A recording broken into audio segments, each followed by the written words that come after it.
एक ओंकार सतनाम करता पुरुख निर्भव निर्वैर अकाल मूरत अजूनी सैभं गुर प्रसाद। मैं नाही कछुँ नहीं किछ आहे न मोरा, अवसर लज्जा राख ले सदना जन तोरा। जागत जो सतगुरु धन श्री गुरु ग्रंथ साहिब पातशाह जी की पावन हसूरी विच 8वें सतगुरु धन श्री गुरु हरकृष्ण साहिब महाराज जी की पावन चरण छो प्राप्त इस गुर अस्थान ते अते देश विदेश विच गुर शब्द विचार का लाहा लैण लई जुड़ बैठे समूह गुरमुख प्यारे सत्संगी जनों, अमृत के दाते सरबंसदानी धन श्री गुरु गोबिंद सिंह साहिब पातशाह जी की बख्शिश कीती गुर फतेह सांझी करिए जी। वाहिगुरु जी का खालसा वाहिगुरु जी की फतेह। गुरु दरबार विच चल रही लड़ीवार शब्द विचार विच जो अमृत बचन साडे मनुख कहाउण वालियां दे सवासां दे भले लई बख्शिश होया, पंचम गुरुदेव धन गुरु अर्जन देव जी महाराज के पावन रसना द्वारा उच्चारण किया होया अते उन्हां द्वारा ही गौड़ी राग दे विच श्री गुरु ग्रंथ साहिब अंदर संग्रहित है। इस पावन बचन के राही सच्चे पातशाह ने साडा ध्यान उस साडे अवेसलेपन वाल, साडे बेध्याने लापरवाही वाले सुभाव वाल दवाया है, जिस दे करके जिस महा आनंद दी ते आनंद दे सोमे वाहिगुरु जी की प्राप्ति की इच्छा हर को मनुख रखदा, वो तो असीं वांझे रह जाने आ। ये मिलिया होया पंज भूतक शरीर जिस दे बारे कबीर जी बचन करते ने, खट नेम कर कोठड़ी बांधी वस्त अनूप बीच पाई। ये पंजां तत्तां दे ते इहदे विच मन रूपी विचार शक्ति पा के ये शरीर रूपी कोठड़ी तैयार कर दिती। कुंजी कुल्फ प्राण कर राखे, करते बार ना लाई। वाहिगुरु जी नूं इस दी बनतर बनाउण दा जो संकल्प उस दी पूर्ति लई समा नहीं लग्या ते इहदे विच बस्त अनूप बीच पाई, अपनी जोत इहदे अंदर टिका दिती ते साडे सामने जीवन मकसद रख दिता कि इस पंज भूतक शरीर दे विच ਜਿਹੜੀ ਤੁਹਾਨੂੰ ਇਹ ਮਨ ਰੂਪੀ ਵਿਚਾਰ ਸ਼ਕਤੀ ਦਿੱਤੀ ਹੈ, ਇਸ ਦੇ ਨਾਲ ਨਾਲ ਜਿਹੜੀਆਂ ਸਹਾਇਕ ਸ਼ਕਤੀਆਂ ਨੇ ਮਤ ਦਿੱਤੀ ਹੈ, ਤੁਹਾਨੂੰ ਸੂਝ ਦਿੱਤੀ ਹੈ, ਇਹਦੀ ਵਰਤੋਂ ਕਰਦਿਆਂ ਇਸ ਅਨੂਪ ਵਸਤ ਜਿਹੜੀ ਰੱਬੀ ਜੋਤ ਇਹਦੇ ਅੰਦਰ ਹੈ, ਉਸ ਦੇ ਨਾਲ अपना अंदरूनी सदीवी संबंध बना के दिखाओ, इनू मिल के दिखाओ, इहदे नाल प्यार दा रिश्ता बना के दिखाओ। इहदे लई तुहाडे कोल देखण शक्ति, सुनन शक्ति, विचार शक्ति, बोलन शक्ति दिती है। जे तुसीं इन्हां दी सुचज्जी सुचेत हो के वरतों करनी सिख लओगे तां तुहाडे जीवन दे विच संभावना है कि तुसीं विकारी बिरतियां दी मार हेठ आए होए अज्ञानता दे हनेरे विच ठोकरां खांदे ਜੀਵਨ ਦੇ ਲਈ ਯੋਗ ਕੀ ਹੈ, ਅਯੋਗ ਕੀ ਹੈ, ਪਾਪ ਕੀ ਹੈ, ਪੁੰਨ ਕੀ ਹੈ, ਬੁਰਾ ਕੀ ਹੈ, ਭਲਾ ਕੀ ਹੈ, ਇਸ ਦਾ ਜਿਹੜਾ ਨਿਰਣਾ ਨਹੀਂ ਕਰ ਪਾਉਂਦੇ, ਇਸ ਦੇ ਬਾਰੇ ਤੁਹਾਨੂੰ ਆਪ ਸਮਝ ਨਹੀਂ ਪੈਂਦੀ, ਕੁਰਾਹੇ ਪਏ ਰਹਿੰਦੇ ਹੋ, ਖੁਆਰ ਹੁੰਦੇ ਰਹਿੰਦੇ ਹੋ, ਚਿੰਤਤ ਉਦਾਸ ਨਿਰਾਸ਼ ਹੋਏ ਰਹਿੰਦੇ ਹੋ। ਔਰ ਉਸ ਖੁਆਰੀ ਤੋਂ, ਉਸ ਬੇਚੈਨੀ ਅਸ਼ਾਂਤੀ ਤੋਂ ਤੁਸੀਂ ਬਚ ਸਕਦੇ ਹੋ ਜੇ ਤੁਹਾਨੂੰ ਇਹ ਮਿਲੀਆਂ ਹੋਈਆਂ ਦਾਤਾਂ ਦੀ ਸੁਚੱਜੇ ਢੰਗ ਨਾਲ ਸੁਚੇਤ ਹੋ ਕੇ ਵਰਤੋਂ ਕਰਨੀ ਆ ਜਾਏ। ਪਰ ਗੁਰੂਦੇਵ ਕਹਿੰਦੇ ਹੋ ਉਲਟ ਰਿਹਾ ਹੈ। ਜੋ ਕੁਛ ਇਹ ਸ਼ਕਤੀਆਂ ਮਿਲੀਆਂ ਨੇ, ਇਹਨਾਂ ਵੱਲ ਸਾਡਾ ਧਿਆਨ ਹੀ ਨਹੀਂ ਜਾਂਦਾ ਕਿ ਇਹ ਸਾਡੇ ਵੱਲੋਂ ਕਿਵੇਂ ਵਰਤੀਆਂ ਜਾ ਰਹੀਆਂ ਨੇ। ਇਸੇ ਨੂੰ ਅੱਜ ਦੇ ਪਾਵਨ ਵਚਨ ਵਿੱਚ ਮਹਾਰਾਜ ਕਹਿੰਦੇ, ਸੁੱਤਿਆਂ ਸੁੱਤਿਆਂ ਹੀ ਬੇਧਿਆਨੇ ਹੋ ਕੇ, ਲਾਪਰਵਾਹ ਹੋ ਕੇ ਇਹਨਾਂ ਦੀ ਵਰਤੋਂ ਹੋ ਰਹੀ ਹੈ, ਤੇ ਨਤੀਜਾ ਇਹ ਨਿਕਲ ਰਿਹਾ ਕਿ ਇਹਨਾਂ ਮਿਲੀਆਂ ਹੋਈਆਂ ਦਾਤਾਂ ਰੂਪੀ ਸ਼ਕਤੀਆਂ ਦੇ ਉੱਤੇ ਪ੍ਰਭਾਵ ਪੈ ਰਿਹਾ ਹੈ ਕਾਮ, ਕ੍ਰੋਧ, ਲੋਭ, ਮੋਹ, ਅਹੰਕਾਰ, ਈਰਖਾ, ਦਵੈਸ਼ ਇਤਿਆਦਿ ਦਾ। ਅਸਲ ਵਿੱਚ ਜਿਹੜੇ ਮਹਾਰਾਜ ਕਹਿੰਦੇ ਜੀਵਨ ਦੇ ਵਿੱਚ ਡਰ, ਸਹਿਮ, ਚਿੰਤਾ ਵਾਲੇ ਤੁਹਾਡੇ ਇਹ ਦੇਖਣ ਨੂੰ ਮਿਲਦੇ ਹੈ ਨਾ ਦ੍ਰਿਸ਼, ਇਹ ਤੁਹਾਡੀ ਜਿਹੜੀ ਜ਼ਿੰਦਗੀ ਦੀ ਤਸਵੀਰ ਹੈ ਜਿਹੜੀ ਦੇਖਣ ਨੂੰ ਮਿਲਦੀ ਹੈ, ਇਹਦਾ ਕਾਰਨ ਇਹ ਹੈ ਕਿ ਇਹ ਬਹੁਤ ਕੀਮਤੀ ਦਾਤਾਂ ਸੀ ਵਾਹਿਗੁਰੂ ਜੀ ਨੇ ਦਿੱਤੀਆਂ, ਤੇ ਇਹਨਾਂ ਦਾਤਾਂ ਦੇ ਰਾਹੀਂ ਜੋ ਮਹਾ ਆਨੰਦ ਦੀ ਤੁਸੀਂ ਇੱਛਾ ਰੱਖਦੇ ਹੋ, ਉਹਦੇ ਮਿਲਣ ਦੀ ਸੰਭਾਵਨਾ ਹਰ ਇੱਕ ਅੰਦਰ ਸੀ।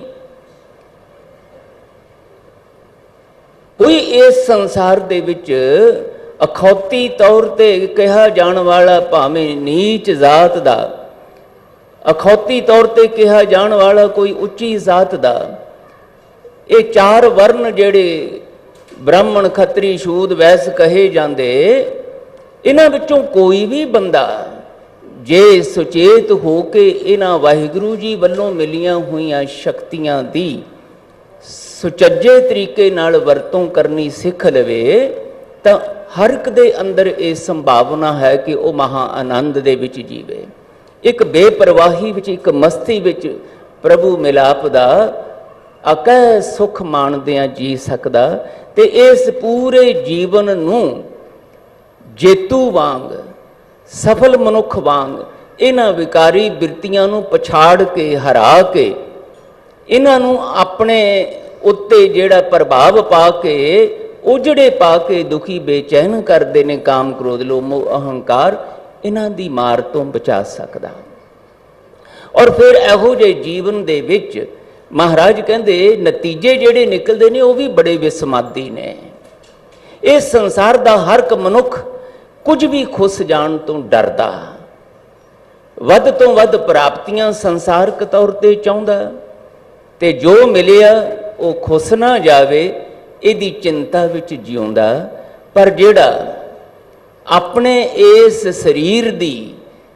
ਸਰੀਰ ਰਾਹੀਂ ਮਿਲੀਆਂ ਹੋਈਆਂ ਇਹਨਾਂ ਸ਼ਕਤੀਆਂ ਦੀ ਸੁਚੱਜੀ ਵਰਤੋਂ, ਗਿਆਨਮਈ ਵਰਤੋਂ ਕਰਨੀ ਸਿੱਖ ਲੈਂਦਾ ਹੈ ਸੁਚੇਤ ਹੋ ਕੇ, ਜਾਗਦਿਆਂ ਹੋਇਆਂ, ਤਾਂ ਮਹਾਰਾਜ ਕਹਿੰਦੇ ਫਿਰ ਉਹਨੂੰ ਨਾ ਤੇ ਮਰਨ ਦੀ ਚਿੰਤਾ ਰਹਿੰਦੀ ਹੈ, ਨਾ ਉਸ ਨੂੰ ਜੀਵਨ ਮੇਰਾ ਲੰਮੇਰਾ ਹੋ ਜਾਵੇ, ਇਹ ਜੀਵਨ ਦੀ ਲੰਮੇ ਜੀਵਨ ਦੀ ਕਦੀ ਨਾ ਮੁੱਕਣ ਵਾਲੇ ਜੀਵਨ ਦੀ ਲਾਲਸਾ ਵੀ ਮੁੱਕ ਜਾਂਦੀ, ਨਾ ਉਸ ਨੂੰ ਇਸ ਸੰਸਾਰ ਦੇ ਵਿੱਚ ਰਹਿੰਦਿਆਂ ਇਹ ਜਿਹੜੇ ਸਵਰਗਾਂ ਦੇ ਲਾਰੇ ਲਾਏ ਜਾਂਦੇ ਨੇ, ਅੱਗਾ ਸਵਾਰਨ ਦੇ ਲਾਰੇ ਲਾਏ ਜਾਂਦੇ ਨੇ, ਨਾ ਉਸ ਦੀ ਇੱਛਾ ਰਹਿ ਜਾਂਦੀ ਹੈ, ਨਾ ਨਰਕ ਦੇ ਵਿੱਚ ਪੈਣ ਦੀ ਚਿੰਤਾ ਰਹਿ ਜਾਂਦੀ ਹੈ।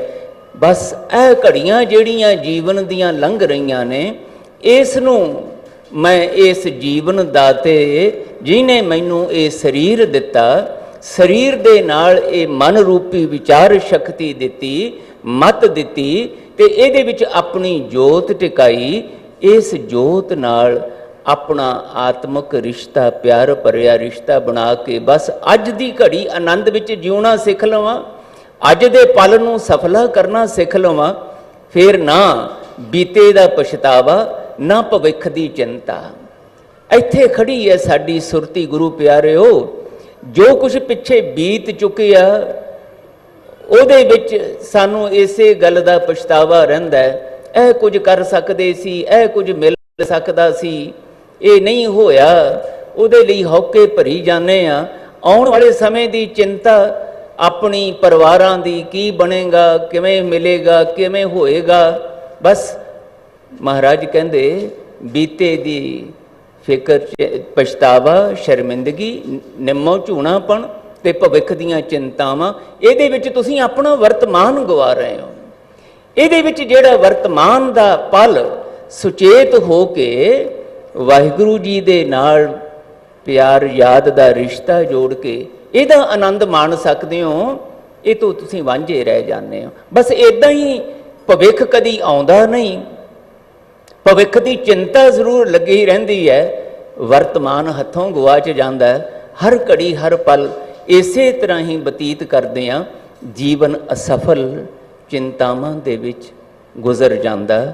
ਸਾਹਿਬ ਕਹਿੰਦੇ ਇਹੋ ਹੀ ਪ੍ਰਮਾਣ ਹੈ ਸਾਡੇ ਜੀਵਨ ਵਿੱਚ ਸੁੱਤੇ ਹੋਣ ਦਾ, ਬੇਧਿਆਨੇ ਹੋ ਕੇ ਜਿਉਣ ਦਾ, ਅਵੇਸਲੇ ਹੋ ਕੇ ਜਿਉਣ ਦਾ। ਇਹਦੇ ਵਿੱਚ ਸਾਨੂੰ ਮਾਰ ਪੈਂਦੀ ਹੈ ਕਾਮ, ਕ੍ਰੋਧ, ਲੋਭ, ਮੋਹ, ਅਹੰਕਾਰ ਦੀ। ਔਰ ਇਸੇ ਕਰਕੇ ਗੁਰੂਦੇਵ ਕਹਿੰਦੇ ਬੰਦਾ ਆਪ ਵੀ ਦੁਖੀ ਹੈ, ਦੂਜਿਆਂ ਨੂੰ ਵੀ ਦੁਖੀ ਕਰਦਾ। ਇਹ ਧਰਤੀ ਤੇ ਸਾਜੀ ਸੀ ਧਰਮਸਾਲ ਬਣਾ ਕੇ, ਇੱਥੇ ਧਰਮੀ ਬਣ ਕੇ ਆਪਣੇ ਆਪ ਨੂੰ ਦੈਵੀ ਗੁਣਾਂ ਦਾ ਧਾਰਨੀ ਬਣਾ ਕੇ ਆਪ ਆਨੰਦਿਤ ਹੋਣ ਵਾਸਤੇ ਤੇ ਦੂਜਿਆਂ ਨੂੰ ਆਨੰਦ ਦੇਣ ਵਾਸਤੇ। ਤੇ ਅੱਜ ਹਾਲਤ ਇਹ ਹੈ, ਆਪ ਵੀ ਬੰਦਾ ਦੁਖੀ ਹੈ ਤੇ ਆਪਣੀਆਂ ਨਾ ਸਮਝੀਆਂ ਕਰਕੇ ਇਸ ਕਾਮ, ਕ੍ਰੋਧ, ਲੋਭ, ਮੋਹ, ਅਹੰਕਾਰ, ਈਰਖਾ, ਦਵੈਸ਼ ਦੀ ਬਿਰਤੀ ਕਰਕੇ ਦੂਜਿਆਂ ਨੂੰ ਵੀ ਦੁਖੀ ਕਰ ਰਿਹਾ। ਵਸਦੇ ਰਸਦੇ ਸ਼ਹਿਰ ਮੁਲਕ ਤਬਾਹ ਹੋ ਰਹੇ ਨੇ, ਕੁਝ ਬੰਦਿਆਂ ਦੇ ਹੰਕਾਰ, ਈਰਖਾ, ਕ੍ਰੋਧ ਦੇ ਕਰਕੇ, ਜਿਨ੍ਹਾਂ ਦੇ ਕੋਲ ਸ਼ਕਤੀ ਆ ਜਾਂਦੀ ਹੈ। ਕਮਜ਼ੋਰ ਆਦਮੀ ਨੇ ਆਪਣੀਆਂ ਇਹਨਾਂ ਵਿਕਾਰੀ ਬਿਰਤੀਆਂ ਕਰਕੇ ਆਪ ਹੀ ਖੁਆਰ ਹੋਣਾ, ਉਹਨੇ ਦੂਜੇ ਨੂੰ ਕੀ ਕਰਨਾ। ਪਰ ਜੇ ਕਿਤੇ ਇਹੋ ਜਿਹੀਆਂ ਬਿਰਤੀਆਂ ਦਾ ਸ਼ਿਕਾਰ ਲੋਕਾਂ ਕੋਲ ਤਾਕਤ ਆ ਜਾਏ ਤੇ ਫਿਰ ਉਹ ਇਸ ਸੰਸਾਰ ਨੂੰ ਮੌਤ ਵਾਲੇ ਪਾਸੇ ਤੋਰ ਦਿੰਦੇ। ਅੱਜ ਦੇਖ ਰਹੇ ਹਾਂ ਅਸੀਂ, ਇਹ ਹੋਇਆ ਪਿਆ ਹੈ। ਆ ਯੂਕਰੇਨ ਵਰਗੇ ਮੁਲਕ ਜਿਹੜੇ ਹੱਸਦੇ ਰਸਦੇ ਦੁਨੀਆ ਦੇ ਅਮੀਰ ਮੁਲਕ, ਜਿਨ੍ਹਾਂ ਦੇ ਕੋਲ ਕਿਸੇ ਚੀਜ਼ ਦਾ ਵਾਹਿਗੁਰੂ ਜੀ ਨੇ ਘਾਟਾ ਨਹੀਂ ਸੀ ਰਹਿਣ ਦਿੱਤਾ, ਕੁਦਰਤੀ ਸਰੋਤ ਬੜੇ, ਹੱਸਦੇ ਰਸਦੇ ਲੋਕ ਉੱਥੇ ਵਸਦੇ, ਲੋਕ ਖੁਸ਼ੀਆਂ ਨਾਲ ਰਹਿੰਦੇ। ਕੁਝ ਬੰਦਿਆਂ ਦਾ ਹੰਕਾਰ, ਕੁਝ ਬੰਦਿਆਂ ਦਾ ਕ੍ਰੋਧ, ਇੱਕ ਦੂਜੇ ਨੂੰ ਪਛਾੜਨ ਦੀ, ਇੱਕ ਦੂਜੇ ਦੇ ਉੱਤੇ ਆਪਣੀ ਸ੍ਰੇਸ਼ਟਤਾ ਸਿੱਧ ਕਰਨ ਦੀ ਬਿਰਤੀ ਨੇ ਮੌਤ ਦਾ ਐਸਾ ਤਾਂਡਵ ਨਾਚ ਉੱਥੇ ਕੀਤਾ। ਉਹ ਹੱਸਦੇ ਵਸਦੇ ਨਿਰਦੋਸ਼ ਕਰੋੜਾਂ ਲੋਕ ਮੌਤ ਦੀ ਗੋਦ ਵਿੱਚ ਚਲੇ ਗਏ। ਉਹ ਖੰਡਰ ਹੋ ਗਿਆ ਮੁਲਕ ਪੂਰੇ ਦਾ ਪੂਰਾ, ਸਿਰਫ ਕੁਝ ਬੰਦਿਆਂ ਦੇ ਇਸ ਕ੍ਰੋਧ, ਹੰਕਾਰ, ਈਰਖਾ ਕਰਕੇ। ਨਹੀਂ, ਮੈਂ ਸ੍ਰੇਸ਼ਟ ਹਾਂ, ਮੇਰੀ ਤਾਕਤ ਸਭ ਤੋਂ ਵੱਧ ਹੈ, ਮੇਰਾ ਲੋਹਾ ਮੰਨੋ, ਨਹੀਂ ਮੰਨੋਗੇ ਖਤਮ ਕਰ ਦਿਆਂਗੇ। ਆਹ ਹੋ ਰਿਹਾ ਕੁਝ ਬੰਦਿਆਂ ਦੇ ਕਰ। ਇਹੀ ਮਹਾਰਾਜ ਕਹਿੰਦੇ ਮਨੁੱਖੀ ਸਮਾਜ ਦਾ ਇਤਿਹਾਸ ਦੱਸਦਾ ਹੈ, ਜਿੱਥੇ ਜਿੱਥੇ ਵੀ ਕਿਤੇ ਇਹ ਵਿਕਾਰੀ ਬਿਰਤੀਆਂ ਮਨੁੱਖ ਦੀਆਂ ਵਾਹਿਗੁਰੂ ਵੱਲੋਂ ਮਿਲੀਆਂ ਹੋਈਆਂ ਇਹਨਾਂ ਦਾਤਾਂ ਤੇ ਭਾਰੂ ਹੁੰਦੀਆਂ ਨੇ, ਉੱਥੇ ਉੱਥੇ ਜੀਵਨ ਵਿੱਚ ਨਿੱਜੀ ਤੌਰ ਤੇ ਵੀ, ਪਰਿਵਾਰਕ ਤੌਰ ਤੇ ਵੀ, ਸਮਾਜਿਕ ਤੌਰ ਤੇ ਵੀ ਖੁਆਰੀ ਨਿਸ਼ਚਿਤ ਹੈ। ਪਰ ਸਾਹਿਬ ਕਹਿੰਦੇ ਜੇ ਕਿਤੇ ਇਸ ਅਵੇਸਲੇਪਣ ਤੋਂ ਗੁਰੂ ਦੀ ਬਖਸ਼ਿਸ਼ ਨਾਲ, ਕਿਸੇ ਮਹਾਂਪੁਰਖ ਦੀ ਅਗਵਾਈ ਵਿੱਚ ਵਾਹਿਗੁਰੂ ਜੀ ਦੇ ਦੈਵੀ ਗੁਣਾਂ ਦਾ ਚਿੰਤਨ ਕਰਦਿਆਂ ਸੁਚੇਤ ਹੋ ਕੇ ਜੀਵਿਆ ਜਾਵੇ ਤੇ ਬੰਦਾ ਆਪ ਵੀ ਆਨੰਦਿਤ ਹੋ ਸਕਦਾ ਹੈ, ਦੂਜਿਆਂ ਨੂੰ ਵੀ ਸੁਖ ਆਨੰਦ ਦੇਣ ਦੇ ਲਈ ਪ੍ਰੇਰਨਾ ਸਰੋਤ ਬਣ ਸਕਦਾ ਹੈ। ਮਨ ਬਿਰਤੀਆਂ ਇਕਾਗਰ ਕਰਕੇ ਆਪਣੇ ਹੀ ਸਵਾਸਾਂ ਦੇ ਭਲੇ ਲਈ ਤੇ ਜਿਹੜਾ ਅਸੀਂ ਰੋਜ਼ ਇਕੱਠੇ ਹੋ ਕੇ ਸਤਿਗੁਰੂ ਦੇ ਦਰਬਾਰ ਵਿੱਚ ਜਾਂ ਨਿੱਜੀ ਤੌਰ ਤੇ ਜਿਹੜੀ ਅਰਦਾਸ ਕਰਦੇ ਹਾਂ, ਤੇਰੇ ਭਾਣੇ ਸਰਬੱਤ ਦਾ ਭਲਾ, ਉਹਦੀ ਪੂਰਤੀ ਲਈ ਇਸ ਬਚਨ ਨੂੰ ਮਨ ਬਿਰਤੀਆਂ ਦੀ ਇਕਾਗਰਤਾ ਨਾਲ, ਸੁਚੇਤਤਾ ਨਾਲ ਵਿਚਾਰਨ ਦਾ ਯਤਨ ਕਰੀਏ। ਮਤਾਂ ਕਿਤੇ ਇਸ ਦੁਨੀਆ ਦੀ ਭੀੜ ਵਿੱਚੋਂ ਨਿਕਲ ਕੇ ਸਾਨੂੰ ਆਪਣੀ ਇਸ ਮਾਇਆਵੀ ਵਿਕਾਰੀ ਬਿਰਤੀਆਂ ਦੀ ਨੀਂਦ ਵਿੱਚੋਂ ਜਾਗਣਾ ਆ ਜਾਵੇ, ਜਿਹਦੇ ਲਈ ਇਹ ਬਖਸ਼ਿਸ਼ ਕੀਤਾ ਉਪਦੇਸ਼ ਜਾਗਦੇ ਰਹਿਣ ਲਈ, ਸੁਚੇਤ ਹੋ ਕੇ ਜਿਉਣ ਲਈ ਇਹ ਸਾਡੇ ਜੀਵਨ ਦਾ ਅਮਲੀ ਰੂਪ ਦੇ ਵਿੱਚ ਹਿੱਸਾ ਬਣ ਜਾਏ। ਰਹਾਉ ਦੀ ਪੰਕਤੀ ਵਿੱਚ ਸਾਹਿਬ ਜੀ ਫਰਮਾਨ ਕਰਦੇ, ਇਸ ਗ੍ਰਹਿ ਮੈਂ ਕੋਈ ਜਾਗਤ ਰਹਿ, ਸਾਬਤ ਵਸਤ ਉਹ ਆਪਣੀ ਲਹੈ। ਇਹ ਗ੍ਰਹਿ ਭਾਵ ਇਹ ਸਰੀਰ ਰੂਪੀ ਘਰ, ਜਿੱਥੇ ਸਾਡੀਆਂ ਰੂਹਾਂ, ਸਾਡੀਆਂ ਆਤਮਾਵਾਂ, ਸਾਡੀਆਂ ਜਿੰਦਾਂ ਵਾਹਿਗੁਰੂ ਜੀ ਨੇ ਟਿਕਾਈਆਂ ਨੇ। ਇਹਦੇ ਵਿੱਚ ਪ੍ਰਾਣਾਂ ਦੀ ਇਹ ਪੂੰਜੀ ਦਿੱਤੀ ਹੈ, ਸਾਨੂੰ ਸਵਾਸ ਦਿੱਤੇ ਨੇ ਜਿਹੜੇ ਕਿ ਨਿਸ਼ਚਿਤ ਨੇ, ਲੇਖੇ ਵਿੱਚ ਨੇ। ਇੱਕ ਦਿਨ ਇਹਨਾਂ ਦੀ ਗਿਣਤੀ ਸ਼ੁਰੂ ਹੋਈ ਤੇ ਇੱਕ ਦਿਨ ਉਹ ਪਲ ਆਉਣਾ ਜਦੋਂ ਇਹ ਮੁੱਕ ਜਾਣੇ ਨੇ। ਰੇ ਮਨ ਲੇਖੈ ਚਾਲੈ, ਲੇਖੈ ਬੈਸੈ, ਲੇਖੈ ਲੈਂਦਾ ਸਾਹਾ। ਤੇਰੇ ਸਵਾਸ ਲੇਖੇ ਵਿੱਚ ਨੇ, ਗਿਣਤੀ ਵਿੱਚ ਨੇ, ਮੁੱਕ ਜਾਣੇ ਨੇ ਇੱਕ ਦਿਨ। ਇਸੇ ਕਰਕੇ ਕਬੀਰ ਜੀ ਸੁਚੇਤ ਕਰਦੇ, ਇਹ ਨਾ ਸਮਝੀ ਹੁੰਦੀ ਹੈ ਇਸ ਸੰਸਾਰ ਦੇ ਮਾਤਾ ਪਿਤਾ ਕਹਾਉਣ ਵਾਲਿਆਂ ਦੀ। ਬੱਚਾ ਜਨਮ ਲੈਂਦਾ ਹੈ ਤੇ ਹਰ ਦਿਨ ਮਾਂ ਕਹਿੰਦੀ ਵੱਡਾ ਹੋ ਗਿਆ, ਹੁਣ ਪਹਿਲਾਂ ਨਾਲੋਂ ਵੱਡਾ ਹੋ ਗਿਆ। ਮਹਾਰਾਜ ਕਹਿੰਦੇ ਨਹੀਂ, ਵੱਡਾ ਨਹੀਂ ਹੁੰਦਾ, ਛੋਟਾ ਹੁੰਦਾ ਹੈ। ਸਵਾਸ ਘਟਦੇ ਨੇ। ਜਨਨੀ ਜਾਣਤ ਸੁਤ ਵੱਡਾ ਹੋਤ ਹੈ, ਇਤਨਾ ਕੋ ਨਾ ਜਾਣੈ ਜੇ ਦਿਨ ਦਿਨ ਅਵਧ ਘਟਤ ਹੈ। ਇਹ ਔਧ, ਇਹ ਉਮਰ ਸਰੀਰ ਦੀ ਘਟਦੀ ਹੈ ਹਰ ਘੜੀ ਹਰ ਪਲ। ਤੇ ਇਸ ਉਮਰ ਦੇ ਵਿੱਚ ਜਿਹੜੀ ਸਾਡੀ ਆਤਮਾਵਾਂ ਦੀ ਯਾਤਰਾ ਹੈ, ਜੇ ਉਹ ਸੁਚੇਤ ਹੋ ਕੇ ਮਹਾਰਾਜ ਕਹਿੰਦੇ ਨਹੀਂ ਤੈਅ ਕੀਤੀ ਜਾਵੇਗੀ ਤਾਂ ਇਹ ਯਾਤਰਾ ਤੁਹਾਨੂੰ ਉਸ ਆਨੰਦ ਦੀ ਪ੍ਰਾਪਤੀ ਦੀ ਮੰਜ਼ਿਲ ਤੱਕ ਨਹੀਂ ਪਹੁੰਚਾ ਸਕਦੀ, ਬਲਕਿ ਇਹ ਸਵਾਸ ਵਿਅਰਥ ਚਲੇ ਜਾਂਦੇ ਨੇ। ਜਿਹੜੇ ਸਵਾਸਾਂ ਦੇ ਰਾਹੀਂ, ਇਹ ਮਿਲੀ ਪੂੰਜੀ ਰਾਹੀਂ ਆਨੰਦ ਦਾ ਲਾਹਾ ਪ੍ਰਾਪਤ ਕੀਤਾ ਜਾ ਸਕਦਾ ਹੈ, ਵਾਹਿਗੁਰੂ ਜੀ ਦੇ ਮਿਲਾਪ ਦਾ ਲਾਭ ਪ੍ਰਾਪਤ ਕੀਤਾ ਜਾ ਸਕਦਾ ਹੈ, ਉਸ ਤੋਂ ਵਾਂਝੇ ਰਹਿ ਕੇ ਚਿੰਤਾਵਾਂ, ਦੁੱਖ, ਕਲੇਸ਼, ਪਛਤਾਵਾ, ਸ਼ਰਮਿੰਦਗੀ, ਬਸ ਹੱਥ ਮਰੋੜੈ ਤਨ ਕਪੈ, ਸਿਆਹੋਂ ਹੋਵਾ ਸਿਹਤ ਵਾਲੀ ਅਵਸਥਾ ਬਣਦੀ ਹੈ। ਪਾਤਸ਼ਾਹ ਕਹਿੰਦੇ ਕੌਣ ਚਾਹੁੰਦਾ ਇਸ ਤਰ੍ਹਾਂ ਦੀ ਅਵਸਥਾ ਹੈ? ਕਿਹੜਾ ਮਨੁੱਖ ਹੈ ਸਾਡੇ ਵਿੱਚੋਂ ਜਿਹੜਾ ਇਸ ਤਰ੍ਹਾਂ ਦੀ ਨਮੋਸ਼ੀ ਭਰੀ, ਦੁਖੀ, ਚਿੰਤਾ ਵਾਲੀ ਅਵਸਥਾ ਵਿੱਚ ਇਸ ਸੰਸਾਰ ਵਿੱਚ ਜਿਉਣਾ ਚਾਹੁੰਦਾ ਤੇ ਇਹਦੇ ਵਿੱਚ ਮਰਨਾ ਚਾਹੁੰਦਾ? ਨਹੀਂ। ਪਾਤਸ਼ਾਹ ਕਹਿੰਦੇ ਜੇ ਤੁਸੀਂ ਸਾਰੇ ਇੱਛਾ ਰੱਖਦੇ ਹੋ ਤਾਂ ਫਿਰ ਜਾਗਣਾ ਸਿੱਖੋ, ਸੁਚੇਤ ਹੋਣਾ ਸਿੱਖੋ, ਬੇਧਿਆਨੇ ਨਹੀਂ, ਹਰ ਘੜੀ ਹਰ ਪਲ ਧਿਆਨ ਨਾਲ ਜਿਉਣਾ ਸਿੱਖੋ। ਤੇ ਜੇ ਤੁਹਾਨੂੰ ਸੁਚੇਤ ਹੋ ਕੇ ਜਿਉਣਾ ਆ ਗਿਆ, ਤੁਹਾਨੂੰ ਮਰਨ ਤੋਂ ਡਰ ਨਹੀਂ ਲੱਗੇਗਾ। ਇਹਨਾਂ ਸ਼ਕਤੀਆਂ ਨੂੰ, ਇਹਨਾਂ ਦੀ ਮਹੱਤਤਾ ਨੂੰ ਸਮਝੋ, ਕਿਵੇਂ ਤੁਹਾਡੇ ਅਵੇਸਲੇਪਣ ਨਾਲ ਇਹ ਵਿਅਰਥ ਜਾ ਰਹੀਆਂ ਨੇ।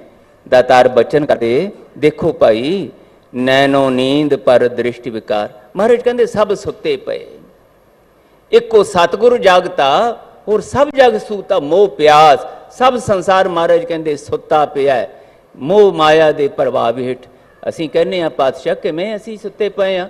ਅਸੀਂ ਤੇ ਚੰਗੇ ਭਲੇ ਜਾਗਦੇ, ਹੱਸਦੇ, ਖੇਡਦੇ, ਕੰਮ ਕਾਜ ਕਰਦੇ, ਗੱਲਾਂ ਬਾਤਾਂ ਕਰਦੇ, ਦੁਨੀਆ ਦੇ ਵਿੱਚ ਵਿਚਰਦੇ ਹਾਂ। ਸਾਨੂੰ ਪਤਾ ਲੱਗਦਾ ਪਿਆ ਕਿ ਕਿੱਥੇ ਕੀ ਹੋ ਰਿਹਾ ਹੈ, ਅਸੀਂ ਕੀ ਕਰ ਰਹੇ ਹਾਂ। ਮਹਾਰਾਜ ਕਹਿੰਦੇ ਨਹੀਂ ਪਤਾ ਲੱਗ ਰਿਹਾ ਤੁਹਾਨੂੰ।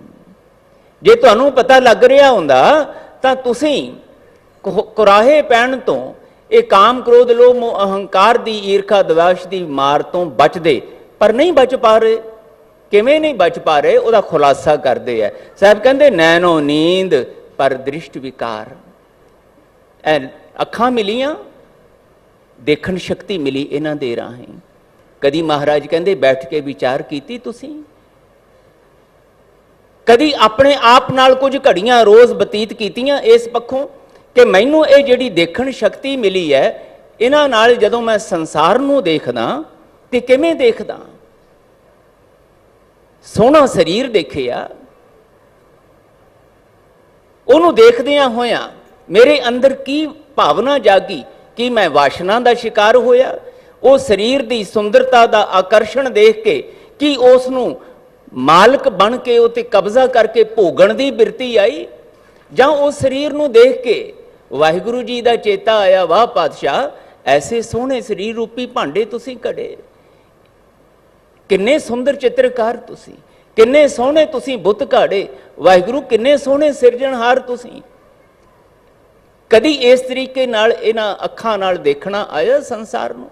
महल माड़ियां देखदे हो दूजियां दियां, कुदरत दे सोहणे नज़ारे देखदे हो, देखदे आ कदी इहदे विचों वाहिगुरू जी दी वरत रही कला, ये मिलियां होईयां दातां दूजियां नूं भावें मिलियां, कदी उहदे विचों वाहिगुरू जी दी बख्शिश दा एहसास होया? महाराज कहंदे नहीं हुंदा, बल्कि हर वारी वाशनावां साडी इस देखण शक्ति राहीं साडे दिलो दिमाग ते भारू हो जांदियां ने।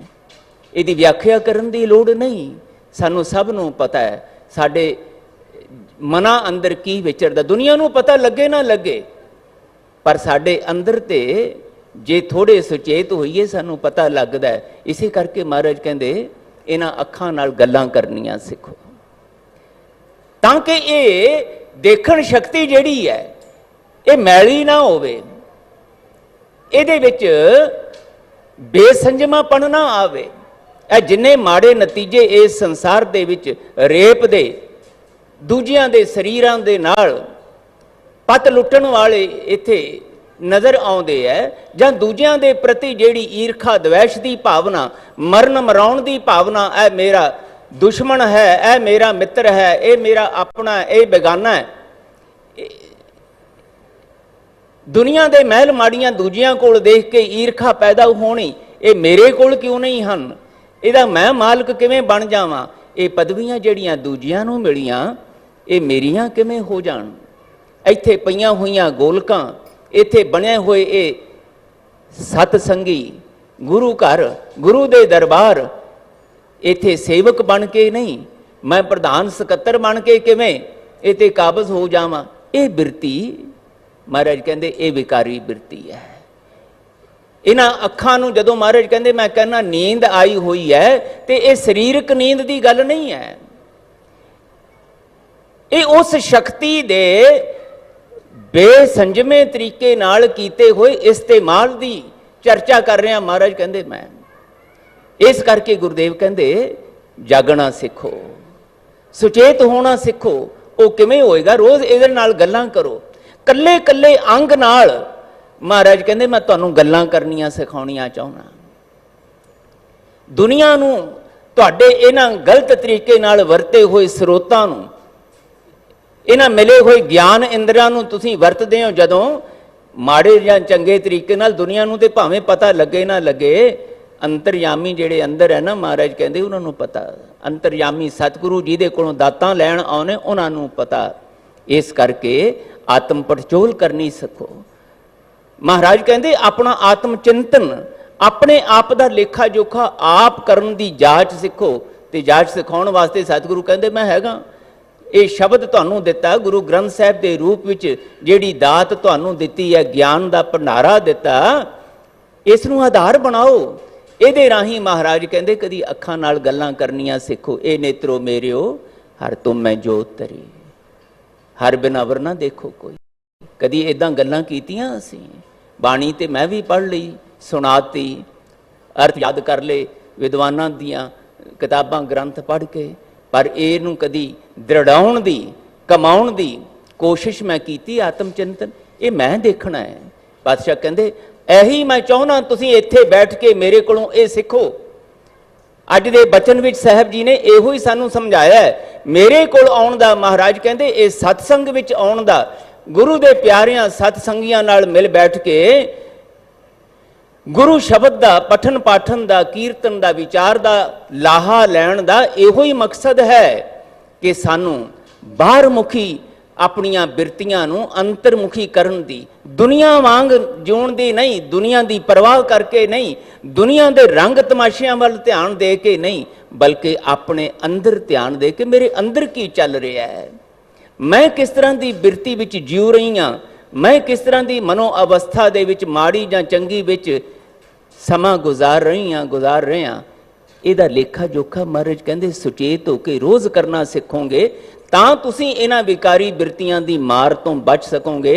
नहीं तो किस वेले ਦੇਖਦਿਆਂ ਦੇਖਦਿਆਂ ਸੰਸਾਰ ਨੂੰ ਇਹ ਕਾਮੁਕ ਵਾਸ਼ਨਾਵਾਂ ਵਾਲੀਆਂ ਬਿਰਤੀਆਂ ਨੇ ਸਾਡੀਆਂ ਅੱਖਾਂ ਨੂੰ ਮੈਲੇ ਕਰਕੇ ਸਾਨੂੰ ਸ਼ਰਮਿੰਦਗੀ ਭਰੇ ਨਤੀਜਿਆਂ ਵੱਲ ਲੈ ਜਾਣਾ, ਪਤਾ ਵੀ ਨਹੀਂ ਲੱਗਦਾ। ਬਾਅਦ ਦੇ ਵਿੱਚ ਜਦੋਂ ਮਾੜੇ ਨਤੀਜੇ ਆਉਂਦੇ ਨੇ ਉਸ ਵੇਲੇ ਫਿਰ ਪਛਤਾਵਾ ਹੁੰਦਾ ਹੈ, ਇਹ ਸਾਡੇ ਕੋਲੋਂ ਕੀ ਹੋ ਗਿਆ। ਮਹਾਰਾਜ ਕਹਿੰਦੇ ਜੇ ਪਹਿਲਾਂ ਹੀ ਸੁਚੇਤ ਹੋਈਏ, ਅੱਗੋਂ ਦੇ ਜੇ ਚੇਤੀ ਹੈ ਤਾਂ ਕਾਇਤ ਮਿਲੇ ਸਜ਼ਾਏ। ਇਹੋ ਜਿਹੇ ਨਮੋਸ਼ੀ ਭਰੇ ਤੇ ਫਿਰ ਸਜ਼ਾਵਾਂ ਵਾਲੇ ਪਲ ਨਹੀਂ ਆਉਂਦੇ ਜੇ ਮਹਾਰਾਜ ਕਹਿੰਦੇ ਇਹ ਬਿਰਤੀ ਆ ਜਾਏ ਜਿਹੜੀ ਦਾ ਜ਼ਿਕਰ ਕਰਦੇ, ਨੈਣੋ ਨੀਂਦ ਪਰ ਦ੍ਰਿਸ਼ਟ ਵਿਕਾਰ। ਜਦੋਂ ਅਸੀਂ ਪਰਾਇਆਂ ਵੱਲ ਦੇਖਦੇ ਹਾਂ ਤੇ ਉਹਦੇ ਵਿੱਚ ਵਿਕਾਰੀ ਬਿਰਤੀ, ਮੈਲੀ ਬਿਰਤੀ ਆ ਜਾਂਦੀ ਹੈ, ਬੇਸੰਜਮਾਪਣ ਆ ਜਾਂਦਾ ਹੈ। ਹਰ ਚੀਜ਼ ਜਿਹੜੀ ਸਾਨੂੰ ਆਕਰਸ਼ਿਤ ਕਰਦੀ ਉਹਦੇ ਤੇ ਕਾਬਜ਼ ਹੋ ਕੇ ਮਾਲਕ ਬਣ ਕੇ ਖੋਹ ਖਿੰਜੀ ਨਾਲ ਉਹਨੂੰ ਭੋਗਣ ਵਾਲੀ ਬਿਰਤੀ ਆਉਂਦੀ ਹੈ। ਉੱਥੇ ਮਹਾਰਾਜ ਕਹਿੰਦੇ ਤੁਸੀਂ ਗਲਤ ਹੋ ਜਾਂਦੇ ਹੋ। ਉੱਥੇ ਫਿਰ ਤੁਸੀਂ ਉਸ ਬੇਚੈਨੀ ਵਾਲੇ ਰਾਹ, ਡਰ ਚਿੰਤਾ ਵਾਲੇ ਰਾਹ ਤੇ ਪੈ ਜਾਂਦੇ ਹੋ, ਨਮੋਸ਼ੀ ਵਾਲੇ ਰਾਹ ਤੇ ਪੈ ਜਾਂਦੇ ਹੋ, ਜਿਹੜਾ ਮਹਾਰਾਜ ਕਹਿੰਦੇ ਫਿਰ ਤੁਹਾਨੂੰ ਕਦੀ ਵੀ ਆਨੰਦ ਦੇ ਵਿੱਚ ਸਹਾਈ ਨਹੀਂ ਹੋ ਸਕਦਾ। ਸ਼ਰਵਣ ਸੋਏ ਸੁਣ ਨਿੰਦ ਵਿਚਾਰ। ਕੰਨ ਸਾਡੇ ਸੁਣਨ ਸ਼ਕਤੀ, ਮਹਾਰਾਜ ਕਹਿੰਦੇ ਕਿੰਨੀ ਕੀਮਤੀ ਸ਼ਕਤੀ ਹੈ। ਸਭ ਕੁਝ ਸੁਣ ਸਕਦੇ ਹੋ ਤੁਸੀਂ ਇਹਦੇ ਰਾਹੀਂ। ਦੁਨੀਆ ਦੀ ਨਿੰਦਿਆ ਚੁਗਲੀ ਵੀ ਸੁਣ ਸਕਦੇ ਹੋ, ਕਬੋਲ ਵੀ ਸੁਣ ਸਕਦੇ ਹੋ, ਬਿਰਤੀਆਂ ਨੂੰ ਚੰਚਲ ਕਰਨ ਵਾਲੇ ਉਹ ਗੀਤ ਨਾਦ ਵੀ ਸੁਣ ਸਕਦੇ ਹੋ। ਹੋਰ ਵੀ ਬਹੁਤ ਕੁਝ ਸੁਣਿਆ ਜਾ ਸਕਦਾ ਹੈ, ਪਰ ਇਹਦੇ ਨਾਲ ਨਾਲ ਵਾਹਿਗੁਰੂ ਜੀ ਦੀ ਸਿਫਤ ਸਲਾਹ ਦੇ ਗੀਤ ਵੀ ਸੁਣੇ ਜਾ ਸਕਦੇ ਹੈ। ਵਾਹਿਗੁਰੂ ਜੀ ਦੇ ਅਨੰਤ ਗੁਣਾਂ ਦੀ ਵਿਚਾਰ ਪਾਠ ਸੋਹਿਲਾ ਉਹ ਵੀ ਸੁਣਿਆ ਜਾ ਸਕਦਾ ਹੈ। ਬਸ ਸੁਣਨ ਦਾ ਜਿਹੜਾ ਇਹ ਦਾਤ ਮਿਲੀ ਹੈ, ਇਸ ਦਾ ਇਸਤੇਮਾਲ, ਇਹਦੀ ਵਰਤੋਂ ਕਿਵੇਂ ਕਰ ਰਹੇ ਹਾਂ। ਪਾਤਸ਼ਾਹ ਕਹਿੰਦੇ ਇੱਥੇ ਹੀ ਤੁਹਾਡੀ ਖੁਸ਼ੀ ਜਾਂ ਗਮ ਜਾਂ ਦੁੱਖ ਜਾਂ ਸੁੱਖ ਦਾ ਉਹ ਨਤੀਜਾ ਪਿਆ ਹੈ। ਮਹਾਰਾਜ ਕਹਿੰਦੇ ਹੋ ਇਹ ਰਿਹਾ ਸ਼ਰਵਣ ਸੋਏ ਸੁਣ ਨਿੰਦ ਵਿਚਾਰ। ਸੁਣਨੀ ਤੇ ਸੀ ਉਸਤਤੀ ਵਾਹਿਗੁਰੂ ਜੀ ਦੀ, ਗੁਣਾਂ ਦਾ ਗਾਇਨ ਸੁਣਨਾ ਸੀ, ਸੁਣਨ ਲੱਗ ਗਏ ਅਸੀਂ ਦੁਨੀਆ ਦੀ ਨਿੰਦਿਆ ਚੁਗਲੀ। ਉਹਨੇ ਕੀ ਕੀਤਾ, ਉਹਨੇ ਕੀ ਕੀਤਾ, ਬੜਾ ਮਾੜਾ ਬੰਦਾ ਹੈ, ਬੜੀ ਮਾੜੀ ਗੱਲ ਕਰਦਾ ਹੈ। ਬਸ ਸਾਰਾ ਦਿਨ ਦੁਨੀਆ ਦਾ ਕੂੜਾ ਕਰਕਟ ਹੀ ਅਸੀਂ ਕੰਨਾਂ ਰਾਹੀਂ ਸੁਣ ਸੁਣ ਕੇ ਆਪਣਾ ਅੰਦਰ ਕੂੜਾਦਾਨ ਬਣਾ ਲਿਆ। ਪਹਿਲਾਂ ਤੇ ਆਪਣੀਆਂ ਹੀ ਵਿਕਾਰੀ ਬਿਰਤੀਆਂ ਦੀ ਮੈਲ ਨਹੀਂ ਸਾਡੇ ਕੋਲੋਂ ਸੰਭਾਲੀ ਜਾਂਦੀ। ਮੈਂ ਅਕਸਰ ਬੇਨਤੀ ਕਰਦਾ, ਹੁੰਦਾ ਕੀ ਪਿਆ, ਅਸੀਂ ਆਪਣੇ ਆਪ ਨਾਲ ਵੀ 5-10 ਮਿੰਟ ਨਹੀਂ ਜੇ ਬੈਠ ਸਕਦੇ। ਕਹਿੰਦੇ ਜੀ ਬੋਰ ਹੋ ਗਏ, ਇਕੱਲੇ ਬੈਠ ਕੇ ਉਕਤਾ ਗਏ। ਇਹ ਬੋਰ ਹੋਣਾ ਜਿਹੜਾ ਹੈ, ਉਕਤਾਉਣਾ ਜਿਹੜਾ ਹੈ, ਜਦੋਂ ਫਿਰ ਅਸੀਂ ਲੱਭਦੇ ਹਾਂ ਕੋਈ ਦੂਜਾ ਮਿਲ ਜਾਏ, ਸਾਨੂੰ ਫੋਨ ਕਰਦੇ ਹਾਂ, ਜੀ ਕਿੱਥੇ ਹੋ ਤੁਸੀਂ, ਦੱਸੋ ਜੀ, ਮੈਂ ਬੋਰ ਹੋ ਰਿਹਾ, ਇਕੱਲਾ ਬੈਠਾ ਬੈਠਾ ਬੋਰ ਹੋ ਰਹੀ ਹਾਂ, ਆਓ ਛੇਤੀ ਆਪਾਂ ਗੱਪ ਸ਼ੱਪ ਮਾਰੀਏ। ਉਹ ਭਾਈ 5-10 ਮਿੰਟ ਵੀ ਆਪਣੇ ਆਪ ਨਾਲ ਇਕੱਲੇ ਨਹੀਂ ਬੈਠ ਸਕਦੇ। ਪਿਆਰ ਤੁਸੀਂ ਆਪਣੇ ਆਪ ਨੂੰ ਸਭ ਤੋਂ ਜ਼ਿਆਦਾ ਕਰਦੇ ਹੋ। ਇਹ ਕੀ ਗੱਲ ਹੋਈ, ਆਪਣੇ ਆਪ ਤੋਂ ਹੀ ਅਸੀਂ ਉਕਤਾ ਗਏ। ਮਹਾਰਾਜ ਕਹਿੰਦੇ ਇਹ ਕਾਰਨ ਹੈ, ਅੰਦਰ ਤੁਹਾਡੀ ਜਿਹੜੀ ਬਿਰਤੀ ਹੈ ਨਾ, ਮਨੋ ਅਵਸਥਾ ਹੈ, ਉਹ ਮੈਲੀ ਹੋਈ ਪਈ ਹੈ ਵਿਕਾਰੀ ਬਿਰਤੀਆਂ ਕਰਕੇ। ਆਪਣੇ ਹੀ ਔਗਣਾਂ ਦੀ ਦੁਰਗੰਧ ਤੁਹਾਨੂੰ ਬੇਚੈਨ ਅਸ਼ਾਂਤ ਕਰ ਰਹੀ ਹੈ। ਉਹ ਤੋਂ ਬਚਣ ਲਈ ਕਦੀ ਨਸ਼ਿਆਂ ਦਾ ਆਸਰਾ ਲੈਂਦੇ ਹੋ, ਕਦੀ ਰੰਗ ਤਮਾਸ਼ਿਆਂ ਦਾ ਆਸਰਾ ਲੈਂਦੇ ਹੋ, ਕਦੀ ਤੁਸੀਂ ਦੂਜਿਆਂ ਦੀ ਸੰਗਤ ਲੱਭਦੇ ਹੋ। ਲੱਭੋ, ਮਹਾਰਾਜ ਕਹਿੰਦੇ, ਪਰ ਕਿਹਨਾਂ ਦੀ ਸੰਗਤ, ਜਿਨ੍ਹਾਂ ਦਾ ਅੱਜ ਮਹਾਰਾਜ ਜ਼ਿਕਰ ਕਰਨਗੇ ਅੱਗੇ ਜਾ ਕੇ। ਸਾਹਿਬ ਜੀ ਕਹਿੰਦੇ ਰਸਨਾ ਸੋਈ ਲੋਭ ਮਿੱਠੇ ਸਾਧ। ਜੀਭ ਸੁੱਤੀ ਪਈ ਹੈ ਦੁਨੀਆ ਦੇ ਪਦਾਰਥਾਂ ਦੇ ਰਸਾਂ ਕਸਾਂ ਵਿੱਚ। ਕਿੰਨੀ ਸ਼ਕਤੀ ਹੈ ਇਸ ਛੋਟੇ ਜਿਹੇ ਮਾਸ ਦੇ ਲੋਥੜੇ ਵਿੱਚ। ਇੰਨਾ ਕੁ ਛੋਟਾ ਜਿਹਾ ਮਾਸ ਦਾ ਬਣਿਆ ਹੋਇਆ ਇਹ ਅੰਗ, ਕਿੰਨੀਆਂ ਸ਼ਕਤੀਆਂ ਇਹਦੇ ਵਿੱਚ ਵਾਹਿਗੁਰੂ ਜੀ ਨੇ ਪਾਈਆਂ। ਮੈਂ ਬਾਰ-ਬਾਰ ਬੇਨਤੀ ਕਰਦਾ, ਕਦੀ ਵਿਚਾਰੀਏ ਤੇ ਸਹੀ ਇਹਨਾਂ ਗੱਲਾਂ ਨੂੰ। ਕਿੰਨਾ ਨਿਵਾਜਿਆ ਪਿਆ ਸਾਨੂੰ ਸਤਿਗੁਰੂ ਜੀ ਨੇ, ਵਾਹਿਗੁਰੂ ਜੀ ਨੇ, ਸਾਡੇ ਸਿਰਜਣਹਾਰ ਨੇ। ਕਦੀ ਧਿਆਨ ਗਿਆ ਇਸ ਪਾਸੇ? ਇਹ ਛੋਟੇ ਜਿਹੇ ਮਾਸ ਦੇ ਟੁਕੜੇ ਦੇ ਵਿੱਚ ਦੁਨੀਆ ਦੇ ਸਾਰੇ ਪਦਾਰਥਾਂ ਦੇ ਸਵਾਦ ਚੱਖਣ ਦੀ ਸ਼ਕਤੀ, ਉਹਨਾਂ ਪਦਾਰਥਾਂ ਨੂੰ ਚੱਕ ਕੇ ਇਹਨੂੰ ਹਜ਼ਮ ਕਰਨ ਦਾ ਸਲਾਵੀਆ ਜਿਹੜਾ ਬਣਦਾ, ਜਿਹਨੂੰ ਥੁੱਕ ਕਹਿੰਦੇ ਆ ਅਸੀਂ, ਉਹ ਹਾਜ਼ਮਾ ਦੇ ਵਾਸਤੇ ਕੰਮ ਆਉਣ ਵਾਲੀ ਦਾਤ ਵੀ ਇੱਥੇ ਪਈ। ਇਸੇ ਵਿੱਚ ਬੋਲਣ ਸ਼ਕਤੀ ਪਈ, ਜਿਹਦੇ ਨਾਲ ਅਸੀਂ ਭਾਵੇਂ ਨਿੰਦਿਆ ਕਰੀਏ ਕਿਸੇ ਦੀ, ਨਿੰਦਿਆ ਵਾਲੇ ਕਬੋਲ ਬੋਲੀਏ, ਰੁੱਖੇ ਦੂਜਿਆਂ ਨੂੰ ਦੁਖੀ ਕਰਨ ਵਾਲੇ ਬੋਲ ਬੋਲੀਏ, ਤੇ ਭਾਵੇਂ ਇਹਦੇ ਰਾਹੀਂ ਉਸਤਤ ਵਾਲੀ ਗੱਲ, ਵਾਹਿਗੁਰੂ ਜੀ ਦੇ ਪਿਆਰ ਦਾ ਪ੍ਰਗਟਾਵਾ ਕਰਨ ਵਾਲੇ ਗੁਣਗਾਨ, ਸੋਹਲੇ ਦੇ ਗੀਤ ਉਹ ਗਾਵੀਏ। ਇਹ ਸ਼ਕਤੀ ਹੈ। ਪਰ ਸਾਹਿਬ ਜੀ ਕਹਿੰਦੇ ਸੁਚੇਤ ਨਹੀਂ ਹੁੰਦੇ ਅਸੀਂ, ਸੌਂ ਗਈ ਸਾਡੀ ਇਹ ਬੋਲਣ ਸ਼ਕਤੀ, ਰਸਨਾ ਸੋਈ ਲੋਭ ਮਿੱਠਾ ਸਾਧ। ਸਿਆਣੇ ਕਹਿੰਦੇ ਆ ਨਾ, ਤੇ ਅਸੀਂ ਇਹ ਫਿਕਰਾ ਰਟਿਆ ਹੋਇਆ, ਕਹਿੰਦੇ ਜੀ ਪੇਟ ਤੇ ਭਰ ਜਾਂਦਾ, ਨੀਅਤ ਨਹੀਂ ਭਰਦੀ। ਰੱਜ ਗਿਆ ਪਰ ਸਾਹਮਣੇ ਪਏ ਪਦਾਰਥ ਜਿਹੜੇ ਨੇ ਨਾ, ਕਹਿੰਦੇ ਥੋੜਾ ਜਿਹਾ ਹੋਰ ਚੱਖ ਲਈਏ, ਬੜਾ ਸਵਾਦ ਬਣਿਆ, ਬਹੁਤ ਸਵਾਦ ਬਣਿਆ। ਉਹ ਨੀਅਤ ਨਹੀਂ ਰੱਜਦੀ। ਤੇ ਇਹ ਮਹਾਰਾਜ ਕਹਿੰਦੇ ਨੀਅਤ ਦਾ ਜਿਹੜਾ ਇਹ ਚਸਕਿਆਂ ਦਾ ਲੋਭ ਲਾਲਚ ਹੈ ਨਾ, ਇਹ ਤੁਹਾਡੇ ਵਾਹਿਗੁਰੂ ਵੱਲੋਂ ਮਿਲੀ ਹੋਈ ਇਸ ਦਾਤ ਨੂੰ ਸਵਾਰਿਆ। ਭਾਵ ਇਸ ਨੂੰ ਬੇਧਿਆਨਾ ਕਰਕੇ ਵਰਤਣ ਵਾਲੇ ਪਾਸੇ ਤੋਰ ਰਿਹਾ। ਰਸਨਾ ਸੋਈ ਲੋਭ ਮਿੱਠਾ ਸਾਧ, ਮਨ ਸੋਇਆ ਮਾਇਆ ਬਿਸਮਾਦ। ਮਨ ਸੌਂ ਗਿਆ। ਦਿੱਤੀ ਸੀ ਬਹੁਤ ਕੀਮਤੀ ਵਿਚਾਰ ਸ਼ਕਤੀ। ਇਹ ਬਹੁਤ ਤਾਕਤਵਰ ਦਾਤ ਮਨ ਦੀ, ਮਨ ਰੂਪ ਵਿੱਚ ਵਾਹਿਗੁਰੂ ਜੀ ਵੱਲੋਂ ਮਿਲੀ। ਇਹਦੇ ਰਾਹੀਂ ਮਹਾਰਾਜ ਕਹਿੰਦੇ ਤੁਸੀਂ ਪਸ਼ੂਆਂ ਵਾਲੀ ਬਿਰਤੀ ਵੀ ਜੀਉ ਸਕਦੇ। ਜੇ ਤੁਹਾਡੇ ਅੰਦਰ ਕਾਮ ਦੀ, ਕ੍ਰੋਧ ਦੀ, ਲੋਭ ਮੋਹ ਹੰਕਾਰ ਦੀ ਇਹ ਬਿਰਤੀ ਆਈ ਤੇ ਪਸ਼ੂਆਂ ਤੋਂ ਵੀ ਨੀਵੇਂ ਗਿਰ ਸਕਦੇ ਹੋ। ਮਰਨ ਮਰਾਉਣ ਦੀ ਬਿਰਤੀ, ਤਾਕਤ ਦਾ ਗਲਤ ਇਸਤੇਮਾਲ ਕਰਨ ਦੀ ਬਿਰਤੀ, ਜਿਵੇਂ ਮੈਂ ਬੇਨਤੀ ਕੀਤੀ ਦੁਨੀਆ ਨੂੰ ਤਬਾਹ ਕਰਨ ਵਾਲੀਆਂ ਇਹ ਮਨ ਦੀਆਂ ਅੰਦਰ ਦੀਆਂ ਬਿਰਤੀਆਂ ਕਿਵੇਂ ਖਤਮ ਕਰ ਰਿਹਾ ਸੰਸਾਰ ਹੋ ਰਿਹਾ। ਇਹ ਕੁਝ ਬੰਦਿਆਂ ਰਾਹੀਂ ਪਾਤਸ਼ਾਹ ਕਹਿੰਦੇ ਸੁੱਤਿਆ ਪਿਆ ਮਨ ਹੈ। ਪ੍ਰਮਾਣ ਹੈ ਇਸ ਗੱਲ ਦਾ ਕਿ ਇਹਨਾਂ ਸ਼ਕਤੀਆਂ ਵਾਲੇ ਲੋਕਾਂ ਦੇ ਮਨ ਸੁੱਤੇ ਪਏ, ਕਿਉਂਕਿ ਉਹ ਮਨ ਜਿਹੜਾ ਪਰਮਾਤਮਾ ਨਾਲ ਜੁੜ ਕੇ ਅੰਦਰ ਪਈ ਹੋਈ ਉਹ ਵਸਤ ਅਨੂਪ ਬੀਚ ਪਾਈ, ਉਹ ਪਰਮਾਤਮ ਜੋਤ ਨਾਲ ਜੁੜ ਕੇ ਪਰਮਾਤਮ ਰੂਪ ਹੋ ਸਕਦਾ ਸੀ, ਰੱਬ ਰੂਪ ਹੋ ਸਕਦਾ ਸੀ। ਜੋਤੀ ਜੋਤ ਰਲੀ ਸੰਪੂਰਨ ਥੀ ਆਰਾਮ ਦੀ ਦਾਤ ਪ੍ਰਾਪਤ ਕਰ ਸਕਦਾ ਸੀ। ਉਹ ਤੋਂ ਵਾਂਝਿਆ ਹੋ ਕੇ ਆਪ ਵੀ ਦੁਖੀ ਹੋ ਰਿਹਾ, ਦੂਜਿਆਂ ਨੂੰ ਦੁਖੀ ਕਰ ਰਿਹਾ। ਸਾਨੂੰ ਪਤਾ ਹੈ ਨਾ ਸਾਰਿਆਂ ਨੂੰ। ਇਹਨਾਂ ਰਾਜਨੀਤਿਕ ਆਦਮੀਆਂ ਦੀ ਨੀਂਦ ਰਾਤਾਂ ਦੀ ਹਰਾਮ ਹੋਈ ਪਈ, ਦਿਨੇ ਰਾਤ ਬੇਚੈਨ ਅਸ਼ਾਂਤ ਬੰਦਿਆਂ ਦੇ ਵਿੱਚ ਘਿਰੇ ਹੋਏ, ਇੱਕੋ ਹੀ ਸੁਪਨੇ। ਹੁਣ ਇਹ ਤਾਕਤ ਜਿਹੜੀ ਹੈ ਕਦੀ ਮੁੱਕੇ ਨਾ, ਇਹ ਤਾਕਤ ਹੋਰ ਵੱਧ ਜਾਵੇ, ਇਹਨੂੰ ਹੰਡਾਈਏ ਕਿਵੇਂ। ਲੋਕਾਂ ਦੀ ਵਾਹ ਵਾਹ, ਲੋਕਾਂ ਦੇ ਮੱਥੇ ਟੇਕਣੇ, ਬਸ ਇਹ ਸਾਡੇ ਕੋਲ ਹੀ ਰਵੇ, ਅਸੀਂ ਹੀ ਇਹ 'ਤੇ ਕਾਬਜ਼ ਰਹੀਏ। ਇਹਦੇ ਵਿੱਚ ਭਟਕੇ ਹੋਏ ਔਰ ਦੂਜਿਆਂ ਨੂੰ ਵੀ ਇਸ ਪਾਸੇ ਭਟਕਾਉਣ ਵਾਲੇ ਮਹਾਰਾਜ ਕਹਿੰਦੇ ਇਹ ਮਾਇਆਵੀ ਹੈਰਾਨ ਕੁਨ ਬਿਰਤੀ ਦਾ ਬੰਦੇ ਦਾ ਮਨ ਸ਼ਿਕਾਰ ਹੋਇਆ, ਜਿਹਦੇ ਕਰਕੇ ਇਹ ਸੰਸਾਰ ਮਹਾਰਾਜ ਕਹਿੰਦੇ ਚਿੰਤਤ ਹੀ ਦੀਸੈ ਸਭ ਕੋਏ। ਸਾਹਿਬ ਸਾਨੂੰ ਆਪਣੇ ਕੋਲ ਬਿਠਾ ਕੇ ਇਹ ਜਿਹੜਾ ਸੁਭਾਗ ਸਮਾਂ ਦਿੱਤਾ ਸਤਸੰਗੀ ਰੂਪ ਵਿੱਚ, ਇਸ ਨੂੰ ਵਿਅਰਥ ਨਹੀਂ ਜਾਣ ਦੇਣਾ ਚਾਹੁੰਦੇ। ਸਾਹਿਬ ਕਹਿੰਦੇ ਆ ਗਏ ਹੋ, ਬੈਠੋ,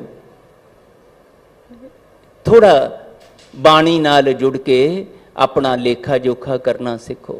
ਮਹਾਰਾਜ ਕਹਿੰਦੇ ਤੁਸੀਂ ਪ੍ਰਵਾਨ ਨਹੀਂ ਕਰਦੇ ਇਸ ਗੱਲ ਨੂੰ, ਲੇਕਿਨ ਇਹ ਸੱਚ ਹੈ ਕਿ ਕੋਈ ਇੱਥੇ ਮੇਰੇ ਕੋਲ ਆ ਕੇ ਵੀ ਸੁਚੇਤ ਹੋਣਾ ਸਿੱਖ ਲੈਂਦਾ ਹੈ, ਨਹੀਂ ਤੇ ਇੱਥੇ ਬੈਠ ਕੇ ਵੀ ਨੀਂਦ ਆ ਜਾਂਦੀ ਹੈ। ਸਰੀਰਕ ਤੌਰ ਤੇ ਆਵੇ ਨਾ ਆਵੇ, ਮਹਾਰਾਜ ਕਹਿੰਦੇ ਮਨ ਤੇ ਜ਼ਰੂਰ ਸੁੱਤਾ ਰਹਿੰਦਾ ਹੈ, ਬੇਧਿਆਨਾ ਹੋਇਆ ਰਹਿੰਦਾ ਹੈ। ਇੱਥੇ ਆ ਕੇ ਵੀ ਅਸੀਂ ਇਹਨਾਂ ਸਰੀਰਾਂ ਨੂੰ ਦੇਖਦਿਆਂ ਹੋਇਆਂ ਜੋ ਭੇਟਾਵਾਂ ਚੜਾਉਂਦੇ ਆ, ਉੱਤੇ ਵੀ ਸਾਡਾ ਧਿਆਨ ਇਹੀ ਹੁੰਦਾ ਹੈ ਕਿ ਦੁਨੀਆ ਦੇਖਦੀ ਕਿ ਨਹੀਂ ਦੇਖਦੀ। ਭਾਈ ਸਾਹਿਬ ਜੀ ਨੇ ਸਾਡੇ ਨਾਮਾਂ ਦੀ ਚਰਚਾ ਕੀਤੀ ਕਿ ਨਹੀਂ ਕੀਤੀ, ਸਾਡੇ ਨਾਮ ਦੇ ਜੈਕਾਰੇ ਗਜਾਏ ਗਏ ਕਿ ਨਹੀਂ ਗਜਾਏ ਗਏ। ਫਿਰ ਦੁਨੀਆ ਵਿੱਚ ਆ ਗਈ, ਫਿਰ ਲੋਕ ਵਿੱਚ ਆ ਗਏ।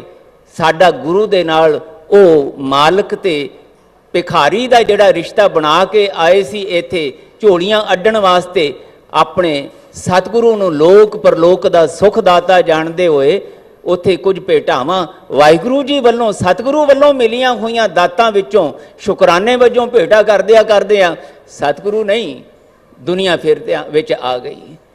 ਦੁਨੀਆ ਮੈਨੂੰ ਕਿਸ ਤਰੀਕੇ ਨਾਲ ਦੇਖ ਰਹੀ ਹੈ, ਦੁਨੀਆ ਦੇ ਵਿੱਚ ਮੇਰੀ ਵਾਹ ਹੋ ਰਹੀ ਕਿ ਨਹੀਂ ਹੋ ਰਹੀ, ਮੇਰੇ ਗਿਆਨ ਦੀ, ਮੇਰੇ ਗਿਆਨੀ ਹੋਣ ਦੀ, ਮੇਰੇ ਧਾਰਮਿਕ ਹੋਣ ਦੀ मेरे वधिया कीर्तनीय वधिया कथाकार होने की वधिया सेवक होने की चर्चा दुनिया में है कि नहीं है। महाराज कहते ਇਹ ਜਿਹੜੀਆਂ ਬਿਰਤੀਆਂ ने ना यही ਤੁਹਾਡੇ ਸੁੱਤੇਪਣ ਦਾ ਪ੍ਰਮਾਣ ਨੇ ਤੇ ਇਹ ਸੁੱਤਿਆਂ ਸੁੱਤਿਆਂ ਜੇ ਤੁਸੀਂ ਇਦਾਂ ਮੇਰੇ ਕੋਲ ਆ ਕੇ ਵੀ नहीं सीख सके मन करके मत करके जागना तो फिर याद रखियो ये शरीर विच मिलियां हुई इन्हां दातां दा तुसीं आनंद प्राप्ति वाला लाहा नहीं प्राप्त कर सकोगे। जेड़ा कर सकता है वो कर सकता है। इस ग्रह में कोई जागत रहे साबत वस्त वो अपनी लह। साबत वस्त का भाव की है? मिले प्राण मिले श्वास, जे ते वो अवेसलेपन च बतीत कर ले हो जाते हैं। मनमुख दे भी हो जाते हैं श्वास पूरे, गुरमुख दे भी हो जाते हैं। इस संसार दे विच हंकारियां विकारियां दे भी हो जाते हैं। वाहिगुरू नाल जुड़े हुए नाम रसियां दे भी हो जाते हैं। पर ये श्वास पूरे हुंदियां हुंदियां पल्ले की है? केड़ी पूंजी है? केड़ा नतीजा है? आनंद दा कि खुआरी वाली भटकना वाली चिंता वाली अवस्था का? दातार जी कहते याद रखियो जे आनंद वाला ये साबत रूप दे विच वाहिगुरू रूप दे विच लाहा प्राप्त करना चाहुंदे हो इन्हां सवासां नूं सुचेत हो के वरतना सिख लो। नहीं तो महाराज कहते जो दम चित ना आवई सो दम बिरथा जाए, व्यर्थ चले जाता है। व्यर्थ इस करके चले जाता क्योंकि जिस मकसद वास्ते आनंद की प्राप्ति वास्ते असी विचर रहे हैं वो तो वांझे रह जाने हैं। दातार पातशाह अगे बचन करते सगल सहेली अपना रस माती गृह अपने की खबर ना जाती। साडी मनो अवस्था का जिक्र करते ए सगल सहेली भाव ए साडियां ज्ञान इंद्रियां जिहदा जिक्र महाराज उपर करके आए। साडियां अखां साडे कन ए नक ए मूँह साड़ी चमड़ी नाल जुड़े हुए जननेंद्री वर्गे जनन अंग ये सारे महाराज कहते किधर नूं तुरे हुए ने। ये सहेलियां साडे लई सुख वाले नतीजे प्राप्त करन लई ये दातां मिलियां सी। पर साहब कहते ये तो सारे सुते पे अवेसले होए पे, अखां नूं पता ही नहीं लगता, ਕੰਨਾਂ ਨੂੰ पता ही नहीं लगता, जीभ ਨੂੰ पता ही नहीं लगता, नक दे राही की सुंघिया जा रहा है पता ही नहीं लगता। साड़ी चमड़ी नाल जुड़े हुए अंगां दे राही असी इन्हां दी वरतों किवें कर रहे हैं महाराज कहते किसी नूं नहीं पता लगता। बड़ी ताकत है इन्हां अंगां दे विच। पर महाराज कहते सगल सहेली अपना रस माती। बस ए विकारी बिरतियां दे प्रभाव हेठ सारे ही अंग साडे बेहोशी दे विच मद मस्त होए पए। गृह अपने की खबर ना जाती।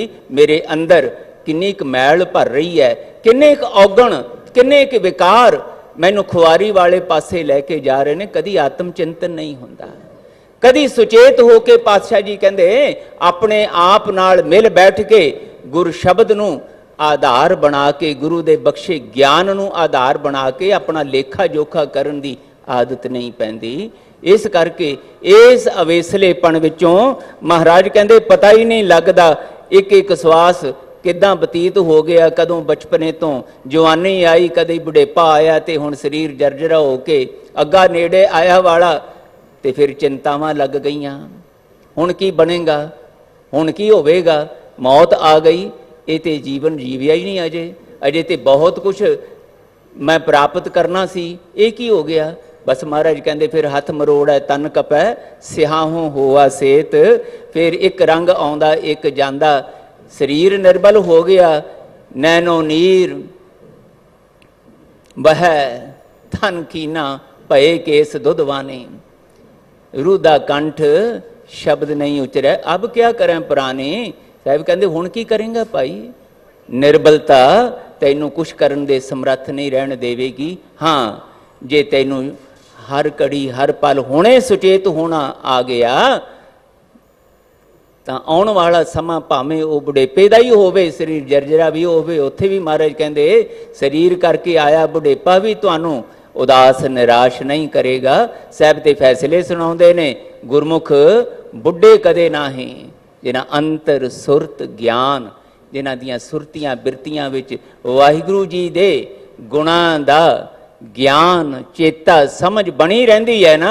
साहब कहंदे उन्हां दा बुढ़ेपे वाला समा भी आ जाए, उत्थे भी धन गुरु अमरदास साहब की कहंदे, कहंदे मैनू सदा आ गया। रामकली सद विच इहो ही उपदेश बख्श, कहंदे आ गया सदा। सारे सतसंगियां नूं इकट्ठे करके, परिवार नूं इकट्ठा करके कहंदे वाहिगुरू जी वल्लों, मेरे सिरजणहार वल्लों मैनू सदा आ गया है, ते इस सद्दे नूं मैं वाहिगुरू जी दा भाणा जान के, प्रवान करके खिड़े मत्थे जाण लई तैयार हाँ। ते ये भाणा मनण दी जिहड़ी मेरे गुरु उपदेश राही मैनू जाच आई ना कि जाना ही है, ते इहने मैनू उदास नहीं कीता।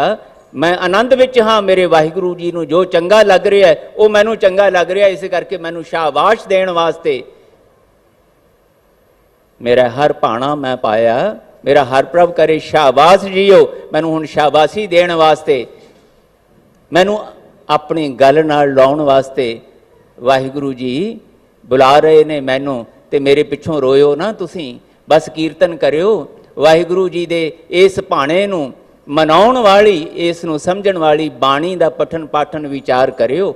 यह है गुरु प्यारिओ जीवन दा ਉਹ ਆਨੰਦਮਈ ਨਤੀਜਾ ਜਿਹੜਾ ਸਤਿਗੁਰੂ ਕਹਿੰਦੇ ਪ੍ਰਾਪਤ ਹੋ ਸਕਦਾ ਹੈ, ਪਰ ਨਹੀਂ ਹੋ ਰਿਹਾ। ਇਸ ਕਰਕੇ ਨਹੀਂ ਹੋ ਰਿਹਾ, ਸਗਲ ਸਹੇਲੀ ਆਪਣਾ ਰਸ ਮਾਤੀ, ਗ੍ਰਹਿ ਆਪਣੇ ਕੀ ਖਬਰ ਨਾ ਜਾਤੀ। ਅੰਦਰ ਆਪਣੇ ਇਸ ਹਿਰਦੇ ਰੂਪੀ ਘਰ ਦੇ ਵਿੱਚ ਵਿਕਾਸ ਕਿੰਨਾ ਕੁ ਪ੍ਰਭਾਵ ਪਾ ਰਹੇ ਨੇ, ਤੇ ਗੁਰੂ ਦਾ ਸ਼ਬਦ ਮੈਨੂੰ ਕਿਵੇਂ ਆਪਣੇ ਨਾਲ ਕਿੰਨਾ ਕੁ ਜੋੜ ਰਿਹਾ। ਬਾਣੀ ਤੇ ਮੈਂ ਪੜ੍ਹ ਲਈ, ਮੰਨ ਲਿਆ ਬਚਨ ਕਿ ਗੁਰਦੁਆਰੇ ਗੁਰੂ ਦੁਆਰਾ ਹੋਏ ਸੋਝੀ ਪਾਈ ਸੀ, ਏਤ ਦੁਆਰਾ ਧੋਏ ਹੱਛਾ ਹੋਏ ਸੀ, ਆ ਵੀ ਗਏ। ਬਾਣੀ ਦਾ ਪਠਨ ਪਾਠਨ ਵੀ ਕੀਤਾ, ਕੀਰਤਨ ਵੀ ਕੀਤਾ, ਸੁਣਿਆ, ਵਿਚਾਰ ਕੀਤੀ, ਸੁਣੀ, ਭੇਟਾਵਾਂ ਵੀ ਚੜਾਈਆਂ, ਪਰ ਇਹ ਤੋਂ ਬਾਅਦ ਕਦੀ ਲੇਖਾ ਜੋਖਾ ਕੀਤਾ। ਇੱਥੇ ਮੰਗ ਲਿਆ ਪਾਤਸ਼ਾਹ ਤਿਨਾਂ ਪਿਆਰਿਆਂ ਦਾ ਮੇਲ ਬਖਸ਼ਿਓ ਜਿਨ੍ਹਾਂ ਮਿਲਿਆ ਆਪ ਜੀ ਦਾ ਨਾਮ ਚੇਤਾ ਆਵੇ। ਜਾਣ ਤੋਂ ਬਾਅਦ ਕਾਰ ਵਿਹਾਰ ਕਰਦਿਆਂ ਕਿੰਨਾ ਕੁ ਵਾਹਿਗੁਰੂ ਜੀ ਦੇ ਨਾਲ ਮਿਲਣ ਵਾਲਿਆਂ ਦਾ ਸੰਗ ਕਰਨ ਦਾ ਉਮਾ ਉਤਸ਼ਾਹ ਚੇਤਾ ਰਿਹਾ। ਸਾਹਿਬ ਜੀ ਕਹਿੰਦੇ ਇਸ ਤਰੀਕੇ ਨਾਲ ਬੇਖਬਰ ਹੋ ਕੇ ਨਤੀਜਾ ਕੀ ਨਿਕਲ ਰਿਹਾ, ਮੁਸਨਹਾਰ ਪੰਚ ਬਟਵਾਰੇ। ਇਹ ਮੁਸਨਹਾਰ, ਇਹ ਲੁੱਟਣ ਵਾਲੇ ਲੁਟੇਰੇ, ਕਾਮ ਕ੍ਰੋਧ ਲੋਭ ਮੋਹ ਹੰਕਾਰ ਲੁੱਟ ਰਹੇ ਨੇ ਸਾਡੀ ਖੁਸ਼ੀ ਨੂੰ, ਸਾਡੇ ਆਨੰਦ ਨੂੰ, ਸਾਡੀ ਸ਼ਾਂਤੀ ਨੂੰ ਖਤਮ ਕਰਕੇ ਸੂਨੇ ਨਗਰ ਪਰੇ ਠੱਗ ਹਾਰੇ। ਇਹ ਪੈ ਗਏ ਠੱਗ ਲੁਟੇਰੇ ਸਾਡੀ ਇਸ ਸਵਾਸਾਂ ਦੀ ਪੂੰਜੀ ਤੇ ਵਿਅਰਥ ਚੱਲੇ ਜਾ ਰਹੇ ਨੇ। ਪਰ ਕਿਵੇਂ, ਕਿਉਂ ਹੋਇਆ? ਅਸੀਂ ਨਗਰ ਸੁਣਨਾ ਛੱਡਤਾ, ਸੌਂ ਗਏ ਅਸੀਂ ਇਹਨਾਂ ਮਿਲੀਆਂ ਹੋਈਆਂ ਦਾਤਾਂ ਨੂੰ। ਗੁਰੂ ਦੇ ਸ਼ਬਦ ਦੇ ਰਾਹੀਂ ਸੁਚੇਤ ਹੋ ਕੇ ਆਪਣੇ ਆਪ ਨੂੰ ਸਮਝਾਉਣਾ ਨਹੀਂ ਆਇਆ। ਪਾਤਸ਼ਾਹ ਕਹਿੰਦੇ ਕਦੀ ਤੇ ਬੈਠ ਕੇ ਗੱਲ ਕਰੋ ਆਪਣੇ ਮਨ ਨਾਲ। ਜਾਗ ਰੇ ਮਨ ਜਾਗਨ ਹਾਰੇ, ਅਬ ਮਨ ਜਾਗਤ ਰਹੋ ਰੇ ਭਾਈ। ਉਹ ਮੇਰੇ ਭਰਾਵਾ ਮੇਰੇ ਮਨਾ ਹੁਣੀ ਜਾਗ ਜਾ। ਗਾਫਲ ਹੋਏ ਕੇ ਜਨਮ ਗਵਾਇਓ, ਚੋਰ ਮੁੱਸਾ ਕਰ ਜਾਈ। ਇਹ ਤੈਨੂੰ ਲੁੱਟ ਰੇ, ਕਦੀ ਤੈਨੂੰ ਕਾਮ ਆ ਕੇ ਕੁਰਾਹੇ ਪਾ ਦਿੰਦਾ, ਤੈਨੂੰ ਪਤਾ ਹੀ ਨਹੀਂ ਲੱਗਦਾ ਕਿ ਮੇਰੇ ਕੋਲੋਂ ਕੀ ਹੋਣ ਲੱਗ ਗਿਆ। ਸਰੀਰਾਂ ਦੇ ਭੋਗਾਂ ਤੱਕ, ਇਹ ਦੁਨੀਆ ਦੇ ਪਦਾਰਥਾਂ ਦੇ ਭੋਗਾਂ ਤੱਕ, ਵਾਸ਼ਨਾਵਾਂ ਵਾਲੀਆਂ ਬਿਰਤੀਆਂ, ਚਸਕਿਆਂ ਵਾਲੀਆਂ ਬਿਰਤੀਆਂ। ਮੇਰੇ ਮਨਾ ਤੂੰ ਜੇ ਸੁਚੇਤ ਹੁੰਦਾ ਤੇ ਘੱਟੋ ਘੱਟ ਤੇਰੇ ਸੁਚੇਤ ਹੋਣ ਨਾਲ ਤੈਨੂੰ ਇਹ ਤੇ ਪਤਾ ਲੱਗਦਾ ਨਾ ਕਿ ਅੱਖਾਂ ਕਿਵੇਂ ਦੇਖ ਰਹੀਆਂ ਨੇ, ਕਿਵੇਂ ਦੇਖਣਾ ਚਾਹੀਦਾ। ਇਹਨਾਂ ਨੂੰ ਪ੍ਰੇਰ ਸਕਦਾ ਸੀ, ਕੰਨਾਂ ਨੂੰ ਪ੍ਰੇਰ ਸਕਦਾ ਸੀ, ਮੂੰਹ ਨੂੰ ਪ੍ਰੇਰ ਸਕਦਾ ਸੀ, ਹੱਥਾਂ ਪੈਰਾਂ ਨੂੰ ਪ੍ਰੇਰ ਸਕਦਾ ਸੀ। ਮੇਰੇ ਮਨਾ ਤੂੰ ਹੀ ਸੌਂ ਗਿਆ। ਮਹਾਰਾਜ ਕਹਿੰਦੇ ਫਿਰ ਇਦਾਂ ਲੁੱਟਿਆ ਜਾ ਰਿਹਾ। ਉਨ ਤੇ ਰੱਖੈ ਬਾਪ ਨਾ ਭਾਈ ਮਾਈ, ਉਨ ਤੇ ਰੱਖੈ ਮੀਤ ਨਾ ਭਾਈ। ਸਾਹਿਬ ਜੀ ਕਹਿੰਦੇ ਯਾਦ ਰੱਖਿਓ ਇਸ ਅਵੇਸਲੇਪਣ ਕਰਕੇ, ਬੇਸੰਜਮੇਪਣ ਕਰਕੇ ਜਿਹੜੀ ਖੁਆਰੀ ਹੈ ਨਾ, ਇਸ ਖੁਆਰੀ ਤੋਂ, ਇਸ ਬੇਚੈਨੀ ਤੋਂ, ਚਿੰਤਾ ਤੋਂ ਮਹਾਰਾਜ ਕਹਿੰਦੇ ਨਾ ਤੇ ਤੁਹਾਨੂੰ ਪਿਓ, ਨਾ ਮਾਂ, ਨਾ ਭਰਾ, ਨਾ ਮਿੱਤਰ ਕੋਈ ਨਹੀਂ ਬਚਾ ਸਕਦਾ। ਤੁਹਾਡੇ ਨਾਲ ਚਾਰ ਹਮਦਰਦੀ ਦੇ ਲਫ਼ਜ਼ ਤੇ ਸਾਂਝੇ ਕਰ ਲੈਣਗੇ, ਪਰ ਜਿਹੜਾ ਅਵੇਸਲੇਪਣ ਵਿੱਚੋਂ ਨਿਕਲਿਆ ਹੋਇਆ ਚਿੰਤਾਤੁਰ ਕਰਨ ਵਾਲਾ ਦੁਖਦਾਈ ਨਤੀਜਾ ਹੈ ਨਾ, ਉਹ ਤੋਂ ਤੇ ਤੁਹਾਨੂੰ ਆਪ ਹੀ ਸੁਚੇਤ ਹੋ ਕੇ ਬਚਣਾ ਸਿੱਖਣਾ ਪੈਣਾ, ਦੂਜੇ ਨਹੀਂ ਬਚਾ ਸਕਦੇ। ਦਰਬ ਸਿਆਣਪ ਨਾ ਹੋਏ ਰਹਤੇ। ਇਹ ਧਨ ਇਕੱਠੇ ਕਰ ਲਓ ਤੁਸੀਂ ਜਿੰਨੇ ਮਰਜ਼ੀ, ਮਾਣ ਪਦਵੀਆਂ ਪ੍ਰਾਪਤ ਕਰ ਲਓ। ਸਾਹਿਬ ਜੀ ਕਹਿੰਦੇ ਧਨ ਨੇ, ਤੁਹਾਨੂੰ ਚਿੰਤਾਤਰ ਹੋਣ ਤੋਂ ਨਹੀਂ ਬਚਾ ਸਕਣਾ। ਇਹ ਚਿੰਤਾ ਵਿੱਚ ਵਾਧਾ ਤੇ ਕਰ ਸਕਦੇ ਹੈ, ਬੇਚੈਨ ਤੇ ਕਰ ਸਕਦੇ ਹੈ ਤੁਹਾਨੂੰ, ਪਈ ਖੁਸ਼ ਨਾ ਜਾਵੇ, ਖੁਸ਼ ਨਾ ਜਾਏ, ਹੋਰ ਕਿਵੇਂ ਵੱਧ ਜਾਏ। ਪਰ ਇਹਨਾਂ ਧਨ ਦੇ ਅੰਬਾਰਾਂ ਨਾਲ ਤੁਸੀਂ ਆਨੰਦ ਨਹੀਂ ਲੱਭ ਸਕਦੇ। ਮਹਾਰਾਜ ਕਹਿੰਦੇ ਨਾ ਹੀ ਦੁਨਿਆਵੀ ਅਕਲਾਂ ਸਿਆਣਪਾਂ ਜਿਹੜੀਆਂ ਨੇ ਇਹ ਤੁਹਾਨੂੰ ਇਸ ਚਿੰਤਾ ਫਿਕਰ ਤੋਂ, ਡਰ ਸਹਿਮ ਤੋਂ ਬਚਾ ਸਕਦੀਆਂ ਨੇ। ਹਾਂ, ਇਸ ਮਿਲੀ ਹੋਈ ਅਕਲ ਸਿਆਣਪ ਨੂੰ ਜੇ ਗੁਰੂ ਦੇ ਸ਼ਬਦ ਦੀ ਸੰਗਤ ਵਿੱਚ ਪਾਤਸ਼ਾਹ ਕਹਿੰਦੇ ਜੋੜਿਆ ਜਾਵੇ, ਫਿਰ ਇਹ ਅਗਿਆਨ ਤੋਂ ਗਿਆਨ ਤੇ ਗਿਆਨ ਤੋਂ ਫਿਰ ਬ੍ਰਹਮ ਗਿਆਨ ਤੱਕ ਤੁਹਾਨੂੰ ਲਿਜਾ ਸਕਦੀ, ਫਿਰ ਬਚਾਅ ਹੋ ਸਕਦਾ ਹੈ। ਸਾਹਿਬ ਜੀ ਕਹਿੰਦੇ ਸਾਧ ਸੰਗ ਓਏ ਦੁਸ਼ਟ ਵਸ ਹੋਤੇ। ਗੁਰੂ ਦੀ ਤੇ ਗੁਰੂ ਦੇ ਪਿਆਰਿਆਂ ਦੀ ਸੰਗਤ, ਸਾਹਿਬ ਕਹਿੰਦੇ ਬਸ ਇੱਕੋ ਇੱਕ ਸਾਧਨ ਹੈ, ਇੱਕੋ ਇੱਕ ਜੁਗਤ ਹੈ, ਢੰਗ ਹੈ, ਥਾਂ ਹੈ ਜਿੱਥੇ ਅਸੀਂ ਬੈਠ ਕੇ ਗੁਰੂ ਦੇ ਸ਼ਬਦ ਦਾ ਪਠਨ ਪਾਠਨ ਵਿਚਾਰ ਕੀਰਤਨ ਕਰਦੇ ਹਾਂ, ਆਪਣੇ ਆਪ ਦਾ ਚਿੰਤਨ ਕਰਨ ਦੀ, ਆਪਣੇ ਆਪ ਦੀ ਪੜਚੋਲ ਕਰਨ ਦੀ ਜਾਂਚ ਸਿੱਖ ਕੇ ਇਹਨਾਂ ਵਿਕਾਰੀ ਬਿਰਤੀਆਂ ਨੂੰ ਆਪਣੇ ਤੇ ਹਾਵੀ ਪ੍ਰਭਾਵੀ ਹੋਣ ਤੋਂ ਬਚ ਸਕਦੇ ਹਾਂ। ਮਹਾਰਾਜ ਕਹਿੰਦੇ ਪਈ ਹੈ ਸੰਭਾਵਨਾ, ਮੈਂ ਬਚਿਆ। ਗੁਰੂਦੇਵ ਕਹਿੰਦੇ ਹੁਣ ਮੈਂ ਇਹਨਾਂ ਵਿਕਾਰਾਂ ਨੂੰ ਜਿਨ੍ਹਾਂ ਨੇ ਮੈਨੂੰ ਰੋਜ਼ ਹਰਾਉਣਾ ਸ਼ੁਰੂ ਕੀਤਾ ਹੋਇਆ ਸੀ, ਮਾਰੈ ਲੂਟੈ ਨੀਤ ਨੀਤ ਕਿਸ ਆਗੇ ਕਰੀ ਪੁਕਾਰ ਜਨਾ, ਮੈਂ ਰੋਜ਼ ਹਾਰਦਾ ਸੀ ਇਹਨਾਂ ਕੋਲੋਂ। ਪਰ ਹੁਣ ਮੇਰੀ ਹਾਲਤ ਗੁਰੂ ਦੇ ਸ਼ਬਦ ਦੀ ਸੰਗਤ ਵਿੱਚ ਇਹ ਹੋ ਗਈ, ਨਾ ਸਮਝੋ ਕਿਲ ਵਿਖੋ ਕਰਤਾ ਘਰ ਆਇਆ, ਦੂਤੈ ਦੈਨ ਪਿਆ ਗੋਬਿੰਦ ਪ੍ਰਗਟਾਇਆ। ਹੁਣ ਇਹਨਾਂ ਵਿਕਾਰਾਂ ਨੂੰ ਡਰ ਪੈ ਗਿਆ। ਦਾਤਾਰ ਜੀ ਬਚਨ ਕਰਦੇ ਆ ਗੁਰੂ ਅਰਜਨ ਦੇਵ ਮਹਾਰਾਜ ਬਾਣੀ ਦੇ ਵਿੱਚ, ਭੈ ਕਉ ਭਉ ਪੜਿਆ ਸਿਮਰਤ ਹਰ ਨਾਮ। ਡਰ ਨੂੰ ਵੀ ਡਰ ਪੈ ਗਿਆ। ਹੁਣ ਮੈਨੂੰ ਕਿਸੇ ਕਿਸਮ ਦਾ ਡਰ ਆ ਕੇ ਭੈ ਭੀਤ ਨਹੀਂ ਕਰ ਪਾਉਂਦਾ, ਨਾ ਮੌਤ ਦਾ ਡਰ, ਨਾ ਕਿਸੇ ਦੁਨਿਆਵੀ ਵਸਤੂਆਂ ਦੇ, ਨਾ ਮਾਣ ਪਦਵੀਆਂ ਦੇ ਖੁੱਸਣ ਦਾ ਡਰ, ਕਿਸੇ ਵੀ ਚੀਜ਼ ਦਾ ਖੁੱਸਣ ਦਾ ਡਰ ਮੈਨੂੰ ਭੈ ਭੀਤ ਨਹੀਂ ਕਰ ਪਾਉਂਦਾ। ਦਾਤਾਰ ਜੀ ਕਹਿੰਦੇ ਬਸ ਇਹ ਤਰੀਕਾ ਜੇ ਤੁਸੀਂ ਅਪਣਾ ਲਓਗੇ, ਦਰਬ ਸਿਆਣਪ ਨਾ ਹੋਏ ਰਹਤੇ, ਸਾਧ ਸੰਗ ਹੋਏ ਦੁਸ਼ਟ ਵਸ ਹੋਤੇ, ਕਰ ਕਿਰਪਾ ਮੋਹਿ ਸਾਰੰਗ ਪਾਣ, ਸੰਤਨ ਧੂਰ ਸਰਮ ਨਿਦਾਨ। ਤੇ ਮਹਾਰਾਜ ਕਹਿੰਦੇ ਜੇ ਫਿਰ ਇਹੋ ਹੀ ਤਰੀਕਾ ਹੈ, ਆਓ ਮਿਲ ਬੈਠ ਕੇ ਸਾਹਿਬ ਕਹਿੰਦੇ ਫਿਰ ਇਹ ਗੁਰੂ ਕੋਲੋਂ ਜਾਚ ਸਿੱਖੀਏ ਅਰਦਾਸ ਕਰਨ ਦੀ, ਪੁਕਾਰ ਕਰਨ ਦੀ। ਪਾਤਸ਼ਾਹ ਜੇ ਤੁਠੇ ਹੋ ਇਹ ਦਾਤ ਸਰੀਰ ਦੀ ਦਿੱਤੀ, ਇਹਦੇ ਵਿੱਚ ਤੁਸੀਂ ਇਹ ਗਿਆਨ ਇੰਦਰੀ ਸਾਨੂੰ ਇਹ ਦੇਖਣ ਦੀ, ਬੋਲਣ ਦੀ, ਸੁਣਨ ਇਤਿਆਦ ਦੀ ਸ਼ਕਤੀ ਦਿੱਤੀ, ਮਨ ਸ਼ਕਤੀ ਦਿੱਤੀ। ਇਸ ਨੂੰ ਦਾਤਾਰ ਜੀ ਗੁਰੂ ਸ਼ਬਦ ਨਾਲ ਜੋੜਨ ਦੇ ਵਾਸਤੇ ਮੈਨੂੰ ਗੁਰ ਸੰਗਤ ਦਾ, ਗੁਰੂ ਦੇ ਪਿਆਰਿਆਂ ਦੀ ਸੰਗਤ ਦਾ ਉਹ ਮਹਾਦਾਨ ਦੇ ਦਿਓ, ਜਿੱਥੇ ਮੈਂ ਆਪਣੀ ਇਹਨਾਂ ਸਵਾਸਾਂ ਦੀ ਪੂੰਜੀ ਨੂੰ ਵਿਅਰਥ ਨਹੀਂ ਸਫਲਾ ਕਰ ਸਕਾਂ। ਸਾਬਤ ਪੂੰਜੀ ਸਤਿਗੁਰ ਸੰਗ, ਨਾਨਕ ਜਾਗੈ ਪਾਰ ਬ੍ਰਹਮ ਕੈ ਰੰਗ। ਜਿਹਦੇ ਕੋਲ ਸਤਿਗੁਰੂ ਦੀ ਸੰਗਤ ਹੁੰਦੀ ਹੈ, ਸਤਿਗੁਰੂ ਦੇ ਸ਼ਬਦ ਦਾ ਪਹਿਰਾ ਆਪਣੀਆਂ ਗਿਆਨ ਇੰਦਰੀਆਂ ਤੇ, ਕਰਮ ਇੰਦਰੀਆਂ ਤੇ, ਮਨ ਤੇ ਹੁੰਦਾ ਹੈ, ਮਹਾਰਾਜ ਕਹਿੰਦੇ ਉਹਨਾਂ ਨੂੰ ਜਾਗਣਾ ਆ ਜਾਂਦਾ ਹੈ। ਤੇ ਜਾਗਦੇ ਹੋਏ ਮਨੁੱਖ ਮਹਾਰਾਜ ਕਹਿੰਦੇ ਭਾਵੇਂ ਉਹਨਾਂ ਦਾ ਕੋਈ ਬੰਦ ਕੱਟੇ, ਭਾਵੇਂ ਉਹਨਾਂ ਦੇ ਬੱਚੇ ਨੂੰ ਕੱਟ ਕੇ ਉਹਦਾ ਮੂੰਹ, ਉਹਦਾ ਦਿਲ ਜਿਹੜਾ ਉਹਦੇ ਮੂੰਹ 'ਚ ਪਾਉਣ ਦੀ ਕੋਸ਼ਿਸ਼ ਕਰਕੇ ਡਰਾਉਣਾ ਚਾਹੇ, ਦੁਖੀ ਕਰਨਾ ਚਾਹੇ, ਮਹਾਰਾਜ ਕਹਿੰਦੇ ਨਹੀਂ ਕਰ ਸਕਦਾ। ਬਾਬਾ ਬੰਦਾ ਸਿੰਘ ਹੋਰਾਂ ਨੇ ਇਹ ਕਰਕੇ ਦਿਖਾਇਆ। ਸਾਹਿਬ ਜੀ ਕਹਿੰਦੇ ਸੋ ਜਾਗੈ ਜਿਸ ਪ੍ਰਭ ਕਿਰਪਾਲ, ਇਹ ਪੂੰਜੀ ਸਾਬਤ ਧਨ ਮਾਲ। ਜਿਸ ਦੇ ਉੱਤੇ ਵਾਹਿਗੁਰੂ ਦੀ ਮਿਹਰ ਹੁੰਦੀ ਹੈ, ਗੁਰੂ ਮਿਲਦਾ, ਗੁਰੂ ਦੀ ਸੰਗਤ, ਗੁਰੂ ਦੇ ਪਿਆਰਿਆਂ ਦੀ ਸੰਗਤ ਮਿਲਦੀ ਹੈ। ਦਾਤਾਰ ਜੀ ਕਹਿੰਦੇ ਉਸ ਨੂੰ ਇਹ ਆਨੰਦ ਦਾ, ਪ੍ਰਭੂ ਮਿਲਾਪ ਦਾ ਖਜ਼ਾਨਾ ਪ੍ਰਾਪਤ ਹੁੰਦਾ ਹੈ। ਆਓ ਬੇਨਤੀਆਂ ਕਰਨੀਆਂ ਸਿੱਖੀਏ ਗੁਰੂ ਕੋਲ। ਪਾਤਸ਼ਾਹ ਜੀ ਜੇ ਇੱਥੇ ਲਿਆਉਣ ਦਾ ਸਰੀਰਕ ਤੌਰ ਤੇ ਉਦਮ ਬਖਸ਼ਿਆ ਤਾਂ ਸਾਨੂੰ ਸਰੀਰਾਂ ਤੋਂ ਅੱਗੇ ਸੁਰਤੀਆਂ ਦੀ ਸੰਗਤ ਸ਼ਬਦ ਨਾਲ ਕਰਨ ਦੀ ਜਾਚ ਸਿਖਾ ਦਿਓ, ਤਾਂ ਕਿ ਸਾਡੀਆਂ ਸੁਰਤੀਆਂ ਬਿਰਤੀਆਂ ਵਿੱਚ, ਮਨਾਂ ਵਿੱਚ ਤੁਹਾਡਾ ਸ਼ਬਦ ਇੱਦਾਂ ਵਸ ਜਾਏ ਕਿ ਸਾਨੂੰ ਵਾਹਿਗੁਰੂ ਜੀ ਤੁਹਾਡੇ ਵੱਲੋਂ ਮਿਲੀਆਂ ਇਹਨਾਂ ਦਾਤਾਂ ਨੂੰ ਜਾਗ ਕੇ, ਸੁਚੇਤ ਹੋ ਕੇ, ਸੁਚੱਜੇ ਢੰਗ ਨਾਲ ਵਰਤਣਾ ਆ ਜਾਏ। ਇਹਦੇ ਵਿੱਚ ਮਹਾਰਾਜ ਕਹਿੰਦੇ ਆਨੰਦ ਦਾ, ਸੁੱਖ ਦਾ ਭੇਦ ਹੈ। ਦਾਤਾਰ ਰਹਿਮਤਾਂ ਕਰਨ ਇਹ ਸੁੱਖ ਆਨੰਦ ਗੁਰੂ ਦੇ ਸ਼ਬਦ ਦੀ ਸੰਗਤ ਰਾਹੀਂ ਸਾਨੂੰ ਸਾਰਿਆਂ ਨੂੰ ਪ੍ਰਾਪਤ ਹੋਵੇ। ਇਹਨੇ ਸ਼ਬਦ ਪ੍ਰਵਾਨ ਕਰਨੇ। ਬਹੁਤ ਧੰਨਵਾਦ ਸਤਿਗੁਰੂ ਗੁਰੂ ਗ੍ਰੰਥ ਸਾਹਿਬ ਪਾਤਸ਼ਾਹ ਜੀ ਦਾ, ਗੁਰੂ ਹਰਕ੍ਰਿਸ਼ਨ ਸਾਹਿਬ ਮਹਾਰਾਜ ਦਾ, ਸਮੁੱਚੇ ਸਟਾਫ ਦਾ, ਗੁਰੂ ਸਵਾਰੇ ਮੇਰੇ ਅਜ਼ੀਜ਼ ਵੀਰ ਭਾਈ ਸਾਹਿਬ ਸਿੰਘ ਸਾਹਿਬ ਰਣਜੀਤ ਸਿੰਘ ਜੀ ਤੇ ਸਮੂਹ ਗੁਰੂ ਪਿਆਰਿਆਂ ਦਾ ਜਿਹੜੇ ਹਮੇਸ਼ਾ ਹੀ ਆਉਣ ਵਾਲੇ ਪਿਛਲੇ ਸਮੇਂ ਵਿੱਚ ਵੀ ਮਾਣ ਪਿਆਰ ਦਿੰਦੇ ਰਹੇ ਨੇ। ਦਾਤਾਰ ਪਾਤਸ਼ਾਹ ਇਹਨਾਂ ਸਾਰਿਆਂ ਨੂੰ ਆਪਣੇ ਸ਼ਬਦ ਦਾ ਪਿਆਰ, ਸ਼ਬਦ ਅਨੁਸਾਰ ਜਿਉਣ ਦੀ ਦਾਤ ਤੇ ਸੰਗਤ ਦੀਆਂ ਅਸੀਸਾਂ ਦਾ ਪਾਤਰ ਬਣਾ ਕੇ ਰੱਖਣ। ਤੁਹਾਡੇ ਸਾਰਿਆਂ ਲਈ ਗੁਰੂ ਪਿਆਰ ਵਾਲੀ ਆਨੰਦਮਈ ਜ਼ਿੰਦਗੀ ਦੀ ਅਰਦਾਸ ਕਰਦਾ ਤੁਹਾਡੇ ਅੱਗੇ ਝੋਲੀ ਅੱਡਦਾ ਆਪਣੀਆਂ ਅਸੀਸਾਂ ਦੇ ਕੇ ਵਿਦਾ ਕਰੋ, ਤਾਂ ਕਿ ਰਹਿੰਦੇ ਸਵਾਸ ਗੁਰ ਸ਼ਬਦ ਰਾਹੀਂ ਤੇ ਆਪ ਦੀ ਚਰਨ ਧੂੜ ਰਾਹੀਂ ਸਫਲੇ ਹੋ ਸਕਣ। ਭੁੱਲਾਂ ਚੁੱਕਾਂ ਦੀ ਖੇਮਾ ਫਤਿਹ ਬੁਲਾਓ ਜੀ। ਵਾਹਿਗੁਰੂ ਜੀ ਕਾ ਖਾਲਸਾ, ਵਾਹਿਗੁਰੂ ਜੀ ਕੀ ਫਤਿਹ।